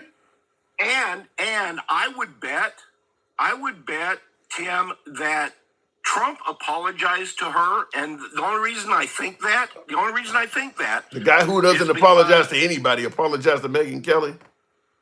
Oh yeah, he has. And the only reason I think that is because now Megyn on her own show has said how much she likes Trump, and that they buried the hatchet and they went and had a talk. Come on now, wait a minute. Hold on a second, RV. You know Megyn Kelly runs a right-wing podcast that would go no damn where if she was on the wrong side of Trump. All of the podcasts, all of the folks that run right-wing podcasts, if you don't like Trump, you're not gonna have any subscribers. You have to like him. Otherwise, nobody's gonna watch your shit. And so, what's the point? The point is, I don't necessarily know if Megyn Kelly was being authentic or protecting her brand. The minute she started, when she was on Fox News, she wasn't trying to make up with him. The minute she got kicked off Fox News and then had to go on the internet and make money, she suddenly found Trump and love for MAGA all of a sudden. I agree with you 100%. Yeah. I'm not disputing that. My point, though, was that you seem to feel like when Trump throws out insults, he's insulting you. Whereas when Biden or Kamala or Hillary insults, she insults half of America. Well, right? I think RV calling cities shitholes, that's got to represent a large swath of America. If you say Chicago's a shithole, you don't think that there are cities in this country that are shitholes? I don't think, just like calling your own child a piece of shit, I don't think you should ever call a city that you are in charge of a shithole. You are, as president of the country, it is your job to look out for all the people. I don't think you should ever do that. Okay. So here's a point of debate, right? So you think Trump, as president, was responsible for all of the cities, correct? He's responsible for. He's the president of the United States, not rural America. He is the president of the United States. Yes, no, I get that. But in your mind, that makes him responsible for the condition of Detroit and Chicago and New York and LA, right? He's running on lowering crime, so yeah. So you think? So you want him to lower crime in those cities? How is he going to do that? What force is he going to use? I didn't say he could do it. I'm simply saying he's running on doing it. I don't think he is. Let me just say this. We can go back and forth on this, but I don't see how you help America out at all by calling large cities shitholes. I don't see how you benefit those cities. I mean, there are people who voted for you in those towns. I don't see how America benefits at all by having a president refer to large areas of his own country as a shithole. I just don't see it. Here's a counterpoint then. Do you think it benefits those cities to ignore the corruption and the ill management and the poor performance of the mayors and the governors who have more authority than the president does over those individual cities, and sugarcoat it and say, "Oh, Detroit is the garden capital of the world"? Why not call out those politicians and put them on blast and say, "Look, Mayor, if you want to call out a corrupt politician, I'm all for that. But calling the whole city a shithole, I'm not. There are a lot of hardworking, regular, everyday Americans in those cities. Many of them that voted for you. I don't see how you furthered it at all. Yeah, he did. He called Milwaukee a shithole when he had the RNC there. He said all kinds of bad things about California and New York. Huh? He's not saying anything about the people. I don't think He's saying the bureaucracy. He didn't use the word bureaucracy. He didn't use the word bureaucracy. A perfectly good city. He didn't use the word bureaucracy. No. Tim, I get it. I get it. But that was the point I was making earlier when your earlier guest was saying that Trump is striving for unity, and you don't believe that, right? No. Tell me in your mind, what did Kamala or what has Biden done to put a hand out to MAGA or conservatives and ask them to come together to make a stronger country? I didn't say she did anything for that. I'm not. See, let me make something clear. When I say something about Trump and you deflect to Biden or Kamala, I'm not defending them. I've said plenty of times on the show tonight that Kamala Harris was a bad candidate. I'm not. You're doing that. When I say something about Trump, you're deflecting to these other people. I don't think that Kamala was a good candidate. Okay, I apologize. Yeah, I've said that. I was not trying to deflect as much as I'm trying to understand your frame of reference. My frame of reference is this. I have never seen in 70 years, Tim.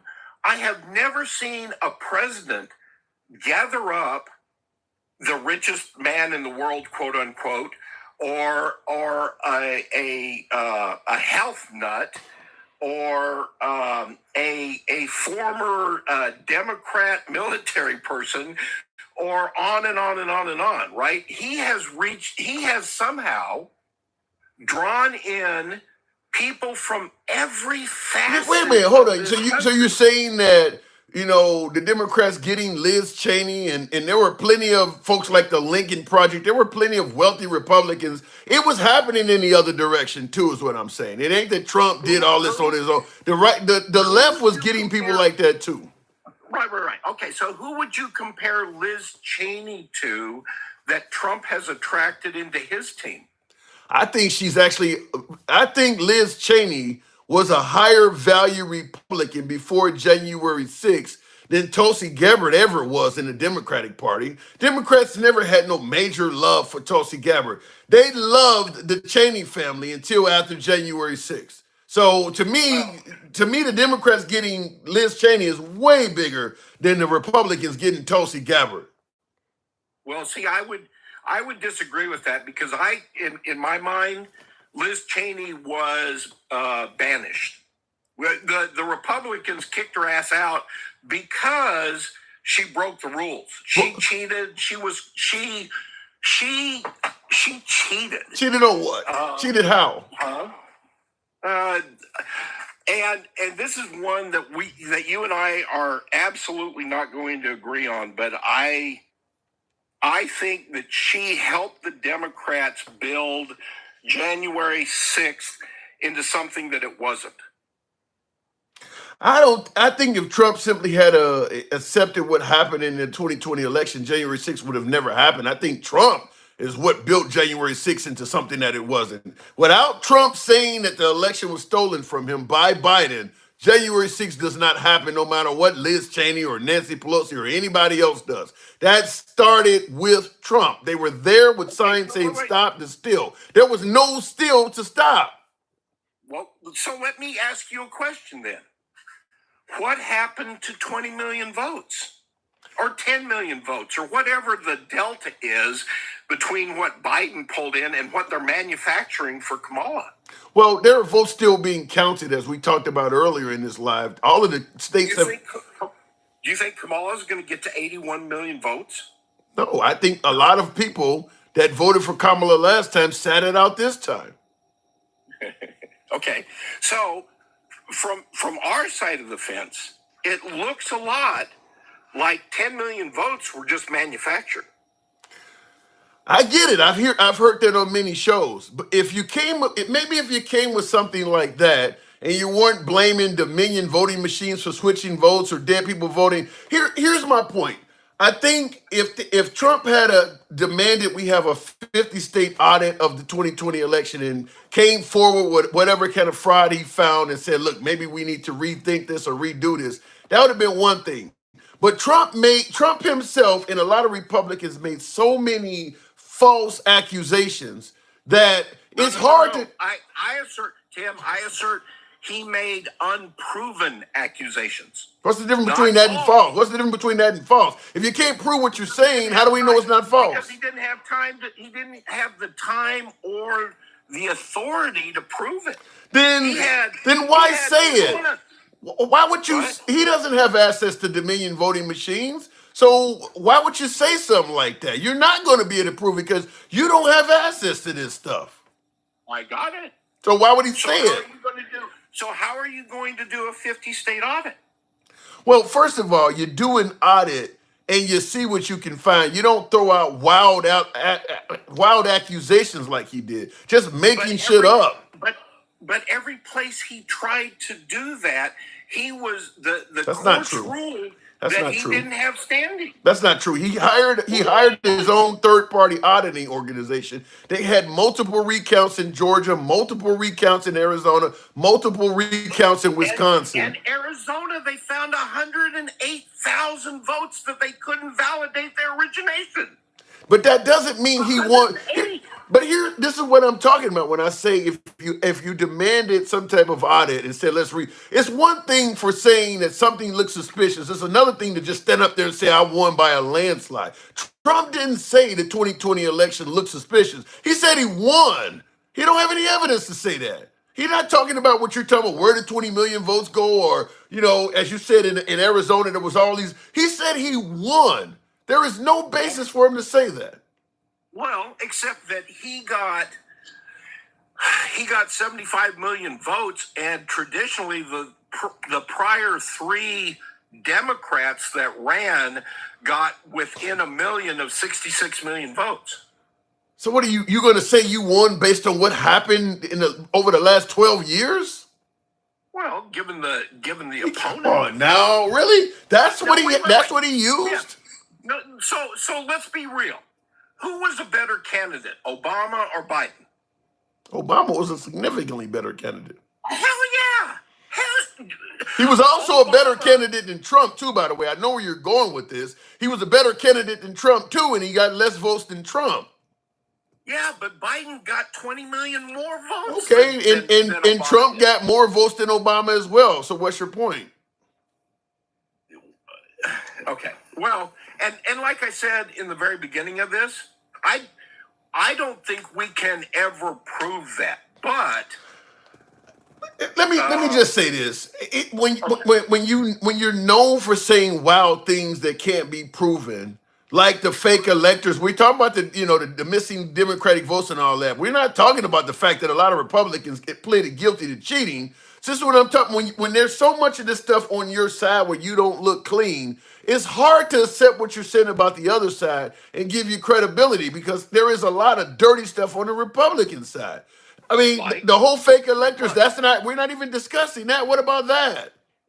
So the reason that Trump requested a separate set of electors is that if Pence had pushed back and said, well, I have two different sets of electors, so I want you to go back and verify your count. He used electors that had no legal standing to be electors, such as his own lawyer, such as like Rudolph Giuliani, his own lawyer. Is that not corrupt? No, it wasn't corrupt. It was an effort to give Pence an excuse to meet the request of the state legislators in those states that had said they perceive problems, but they need force in order to force the audit. They charge Rudolph Giuliani of being a fake elector in Georgia. He don't live in Georgia. How the hell is that not corrupt? What are you doing down in Georgia saying you live in Florida, you live in New York. What the hell are you doing in Georgia posing as an elector? That's not corrupt at all, huh? Tim, I can't speak to that one. I have no knowledge. Seriously, but I'm being honest with you. I'm just saying. I'm being honest. I don't know. I haven't studied or paid attention to the Rudy Giuliani thing. I don't know what was involved in that, right? But the only point that I'm making, and here's why I wanted to come on more than anything else. I feel like you're an honest guy. I try. Because in a lot of cases, you will pull a guest towards common sense. I try. Because you get guests on the right and guests on the left that are way out there. and when they throw crap out that just doesn't make any sense, you pull them back. And I only wanted to come on to say, be careful labeling us MAGA. We don't follow Trump. And I know that this is hard for you guys to That is understand. very hard to understand. I don't. Let me tell you why I say that. I don't even know any respected Republicans that go against Trump. I mean, they almost don't even exist. No. Okay. All right. Have you ever, do you, or have you ever worked for a large company? Yes. Okay. Did that large company have a remote CEO that you never met? I'm sure they did. I work for AT&T. I'm certain they did. Okay. Perfect. So, when you went to work for AT&T, was it the only job that was available, or did you go to work for AT&T because you wanted to go to work for AT&T? They were offering me the most money, so I took it. Okay, so it was an opportunity rather than a career pursuit. Some of both. I mean, I was there for over a decade, so I mean, I don't. Where are you getting at? I don't get what you're getting at on this. I'm sorry. So the point being is, whoever the CEO of AT&T is, gave directions that you may or may not have agreed with as an employee, but you believed in the company enough to join the company and produce value for the company so that the company could continue. Okay. Correct? Yeah. So that doesn't make you a cult to the CEO of AT&T. I was critical of the CEO as a union steward. We pushed back. We weren't walking around wearing a MAGA hat. I mean, we didn't agree with this. You're right. We stayed at the company regardless, but we fought tooth and nail. As part of the union, we were fighting with. I mean, you don't see MAGA fighting with Trump. It just doesn't happen. We were doing that. I was in a union environment.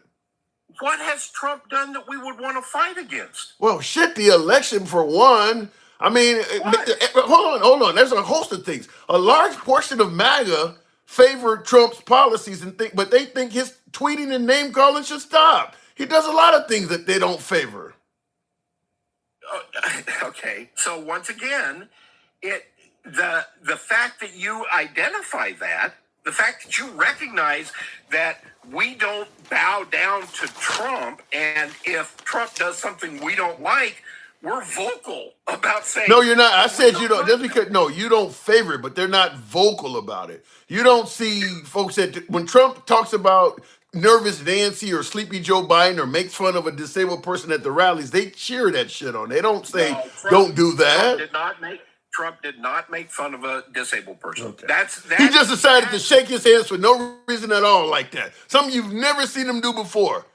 And he's speaking in hold on. He's speaking in reference of a reporter that's disabled that does like that. He says that was a mannerism of Trump for 20 years before that. And if you'll go Google it, you'll actually find video of him doing that over and over and over again. I ain't never seen him do that. Oh my God.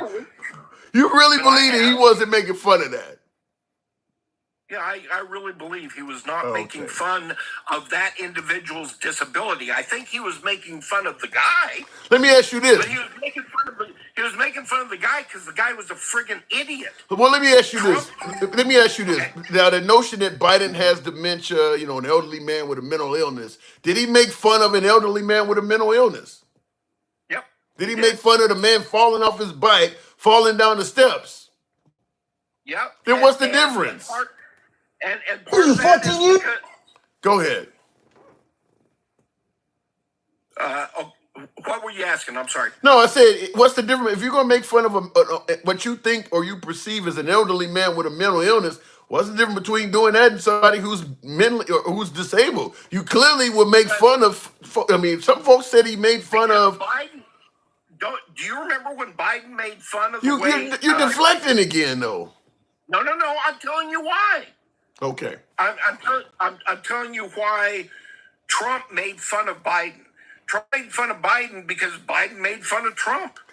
Don't you remember Biden when back in 2020 when they were when the campaigns were on and Trump did some conference and he held a glass of water by both with both hands because he didn't want to spill water on his tie. Right. Right. So Biden said, well, Trump obviously is mentally retarded and he can't even hold a glass of water right. And then they made fun of Trump because he held on to an officer's arm going down a steep ramp. Oh, Trump can't go down a ramp. So in other words, Trump was playing tit for tat. Yeah, exactly. Okay. All right. And Trump does that. And you want to talk about something that frustrates conservatives. I think real conservatives, Tim, we try and love everybody. Honestly, I love you, dude. And you and I can disagree all day long. But in our heart of hearts, so you think conservatives got love for the transgender community? Yeah. Okay. As an individual. Right. Now, a trans person comes onto my daughter's sports team, runs into her and knocks teeth out. I will not like that individual. Yeah. But you're saying that if a trans person just wanted to show up at a Trump rally or whatever, they would hang out with him and all of that? 100%. 100%. Okay, all right. You and I disagree on a little bit of that, but I do got to move it on. Where RV? Always welcome back. Interesting chat. My door's always open to you. Can you bounce me out of this, or do I? I got you. Don't worry about that. Come on back anytime. Anytime. I wanted to point out, because this is what we were alluding to. This is that whole claim that he was making fun of a disabled person. This is, some of you, I'm sure everybody's seen this by now, because this is going to be several years old, but this is Trump doing that. Right after a couple of good paragraphs, it's talking about northern New Jersey draws the prober's eye, written by a nice reporter. Now the poor guy, you got to see this guy. I don't know what I said. I don't remember. Now what he's saying is that Trump has done that. That's part of what Trump used to do. He used to act like that. Trump has been in the public eye for decades. I've never seen him just go off into a seizure like that on stage. I've never seen Trump do that before. And I haven't seen him do it since, by the way. Paragraphs. It's talking about northern New Jersey draws the prober's eye, written by a nice reporter. Now the poor guy, you got to see this guy. I don't know what I said. I don't remember. He's going like, I don't remember. Maybe that's what I said. This was 14 years ago. They didn't do a retraction. Okay. Maybe, and listen, if that's, I would love to see other clips. If Trump gets on stage and he's shaking like that, I've never seen that before. So it's a first for me. All he's doing is being animated. I've done that before too. A flock of morons. I would agree with you Trump quotes other people at rallies all the time. That's one of the benefits of Trump. Shout out to Trump is that there's so much video footage of him. Like I said, I've been to a couple of Trump rallies myself. I ain't never seen that. You're saying all he is doing is being animated. I've never seen him I've never seen him repeat some bullshit that somebody else has said and act like that. And he's repeated the likes of Nancy Pelosi and Schumer and Schiff and a host of other liberals. I've never seen him do that. And as I stated, one of the benefits of Trump is there's a lot of video footage out there of him. So if he does that normally, you should easily be able to find it. Of him just getting up there shaking. I've never seen it. I've never seen him do that. You can't just play that old MSNBC clip, play the whole thing. Chris, you need to see the whole thing. All right, I'll leave it at that. Were you shaking like a trans person? Oh my God. Anyway, maybe I'm up too late. I do appreciate, yeah, that's what it is. I do appreciate 51,000. I didn't solicit you guys to tap the screen anymore, but maybe that's what it is. Chris made me laugh when he said, you can't just play the old MSNBC clip. You need to play the whole thing. I don't know what more am I going to show. He's going to indicate the guy was shaking and twisting, and then once he's done talking about the guy, he's going to stop doing it. So you need to see the whole rally. Is that what you're saying? All right, look it in the comments. And I appreciate it, RV. USA says it was fun. Thanks for bringing me up. Yeah, come on up anytime, man. Like I said, you don't have to agree with yours truly at all. I enjoyed speaking with you as well. So the door is always open to you and any others that come up here. Sometimes the funniest shit isn't very nice. Yeah, well, fine, that's fine. But admit to what you were doing. You were trying to make fun of a disabled person. Maybe it was funny to some people. That's fine. I mean, Trump, a lot of the things he say is very funny, such as Kamala Harris being born mentally ill. And I mean, a lot of folks find that stuff funny, but you are trying to insult people. It is what it is. Well, the guy supposedly didn't have those disabilities. I don't know where to go with that. Like I said, Trump was clearly trying to indicate something awful about the guy. That ain't how Trump normally speaks. Like I said, he's repeated statements made by Biden, statements made by Kamala Harris, Hillary Clinton, you name it. He has never acted like that before when repeating a statement from somebody, where he just starts trembling and shaking like that. That ain't how he normally acts. So that was something specific to that person. Tim, YouTube, did Trump mock disability from Fox News? You really want me to go to Fox News and listen to them give some type of spiel on whether Trump the clip I played doesn't matter where it came from. It was just Trump acting and doing what he was doing. You're telling me to go to somewhere where I'm gonna hear Fox News analysts say whether he did. Well, of course they're gonna say. I mean, Fox News is gonna speak favorably of Trump. That would be like me going to MSNBC and asking to hear, asking one of the MSNBC hosts did he? Yeah, of course. You know what the answer. Fox News is not an unbiased source on Trump. That's one of the reasons why when I come to you folks with stuff, it's generally Trump on stage saying it. So that you can't blame it on some network. It's always Trump himself saying it. But yeah, if you're going to letting another analyst or somebody decide, then that's different. They're not going to, left, right. They're going to come at you from a biased perspective. So I don't ever present material on this program, on this live stream, that comes from analysts. It's always coming from the mouth of the person that's in question themselves. And then we can judge it. People still say it's taken out of context and shit like that, but it's come, like for instance, when Trump said this here. I will prevent, and very easily, World War III, very easily. Before I even arrive at the Oval Office, I will have the disastrous war between Russia and Ukraine settled. It will be settled quickly. I will get the problem solved, and I will get it solved in rapid order, and it will take me no longer than one day. I know this. Now, clearly, it doesn't matter where that clip came from, because that's him on stage saying it. Doesn't matter if that's CNN, Fox, MSNBC, some local affiliate. Doesn't matter where it came from. It's him on stage saying it himself, and that's what all my clips are. It's when we're talking about Trump, it's him making a statement himself. The Fox News video is all clips, no analysis. I'd have to see it if you're saying it. But what are they going to do? Show Trump saying it, and I don't know how they would do that. I'd have to see it. But in the comments, Trump would not have said it if he didn't know how to do it. Well, like I said, the 2020 election, you and I talked, where RV, the whole, Trump said a lot of stuff in that 20. Another good example, the Haitian migrants. That ain't based on reality. Even Trump admits, well, some people were saying it, so I just relayed it. It's not based on reality. So he is known for repeating or saying things where he doesn't necessarily have any evidence at all. If somebody tell him, I'm going to pass it on. I often play the clip on this channel when folks say, well, he never said anything that was intolerant to the black community or racist to the black community. There's this clip I play all the time, and a lot of MAGA has even come back and said, okay, well, I don't believe that Trump is racist, but that clip is terrible. I've played that on the channel many times. I mean, so it is what it is. The guy that gave away Ukraine is one amazing legacy to leave.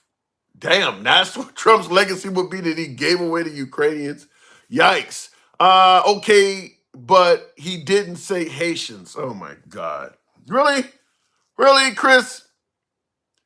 They're eating the cats and dogs of the people that. Then who the hell is he talking about in Springfield, Ohio? Who is he talking about if he didn't say the Haitian? really need to say Haitians? You really gonna try to defend that? Then who is he talking about? Who in Springfield, Ohio is he referring to that is immigrants that are eating pets? Even MAGA took it as he meant the Haitian migrants. You really trying to come? You really trying to come at it from that angle? That's hilarious. I live 30 minutes from Springfield, says Angel of Knowledge. Yeah. MAGA has an excuse for literally every bad thing Trump does or says Angelio. Yeah, that was a good example of it right there. Trying to say he wasn't talking about the Haitians. Come on now. But he didn't say Haitians. That's what they're complaining about in Springfield, is Haitian migrants. You're not going to dinner with the guy. He's going to be running the country. You're not supposed to like your boss if you get paid on time. That's what matters. I don't totally agree with that. Here's the spiel I give on Trump all the time. And I know a lot of my beloved MAGA don't agree with this. And you can feel free to state that in the comments. But here's the way I always give the example of Trump. He's like the father sitting at the dinner table when the kids come home. He comes home from work, he's a father with a really good job, provides the family with a really good living. They live in a really good house. They got, 2 cars, the white picket fence, they got it all. The father is Trump. He's providing for the family. Everybody is economically strong in the house. They got a decent bank account. The kids can get the latest toys. The wife can go shopping whenever she wants. Economically, the family is strong under Father Trump. However, when dad comes home from work, he tells the wife how fat she is looking in her clothing, how much weight she's gained. He whispers something awful in the sister's ear about the brother, and then he whispers something awful in the brother's ear about the sister. So around the dinner table, all of them are fighting with each other. Everybody's unhappy. The kids want to go and eat dinner in their room because they don't want to be near each other. And dad is sitting at the table, but look at this nice house you got. Look at the nice cars you got outside. Look at the video games you guys are playing. That's the way I look at it. The whole house is divided, but at the end of the day, they're doing fine economically. And dad is trying to point that out. Ignore what I told you about your sister. Ignore me calling you fat. As long as you got a decent shopping budget. That's the way I look at it, is that he's making for a very divided household, but saying, focus on the money. See in the comments, RV says you're describing the Biden family. I don't know. The Biden family is a little bit different. I'm talking about the country, though. I'm talking about the country, is that he is bragging about the economy while promoting division and saying ignore the division. You go up to the sister's room. She's crying about what you don't told her about the brother and shit. Well, don't worry about that. You go play with this Nintendo I just bought you. That's what I see, in my opinion. It's more like he's talking shit about neighbors, not the family. You're the president of America. Everybody in the country is your family. They're not your neighbors. The neighbors would be Canada, Mexico, and other countries. You're talking shit about Chicago and in New York and in LA. Those are your family members. They're in the house. You're the president. They're in the house with you. We're all in this together. Now, you're talking shit about the family. You're not talking shit about the neighbors. All these black and Hispanic magats, you're getting rounded up by Trumpy. I don't know what that means, but crazy mental is on the way out. I'll leave it at that. Anyhow, folks, I do appreciate the likes. Unfortunately, I do got to get up and go to a day job in the morning. It's always a pleasure talking to you folks. If you do enjoy this type of dialogue from outside of the hour, I'm going to ask again that you follow the program on TikTok, a subscription on YouTube, if you will. Monday through Friday, we are here. We're no longer here every day anymore because the election's over, but Monday through Friday, back to the normal 5 days a week. That's more than enough for you guys to hear this shit. That's more than enough, right? Anyhow, I do appreciate the tapping of the screen. We did get to 56,000. We should have been about 100,000 by now, but a hell of a lot of lazy thumbs in the audience. Chris Toy Baller says, you rule, Tim. Take care. I like that. Appreciate that. You tore me a new one tonight, but I like that you ended it out on that. Appreciate that. Thank you. He's casting out the anti-American sentiment. It's got to go. Yeah, you're calling Americans anti-American. That's the problem, though. You're talking about casting out people who may have been born and raised in this country. And I'm not talking about Hispanics, and I'm just talking about period. You're calling people that are born and raised in the country anti-American, and that can be frightening. Love you, babe. Wow. We'll talk to you later. Appreciate it. Thank you, folks. I'll end on that. That sounds good enough. It's your boy Tim, the Handsome Liberal. See you tomorrow. Thank you, folks, on my YouTube side of the house as well. You guys have a good night. I'll catch you tomorrow. YouTube Horizontal. Much smaller audience tonight. YouTube Horizontal. In fact, I didn't even get a chance to respond to any of your comments. Deflection again, I seen Jay Aviation said earlier. There was a little bit of that in there. Put the video, what he says, put the video off my, but does your CEO come and disrespect? Yeah, that's a great point, Jay Aviation. The CEO doesn't come and disrespect the employees. That is a great point. I don't care what a person's paying me. If they're constantly disrespecting me, there's going to be a problem with that. It's going to be a problem with that. And as I stated, a lot of folks didn't vote for him because of that. It's your boy Tim.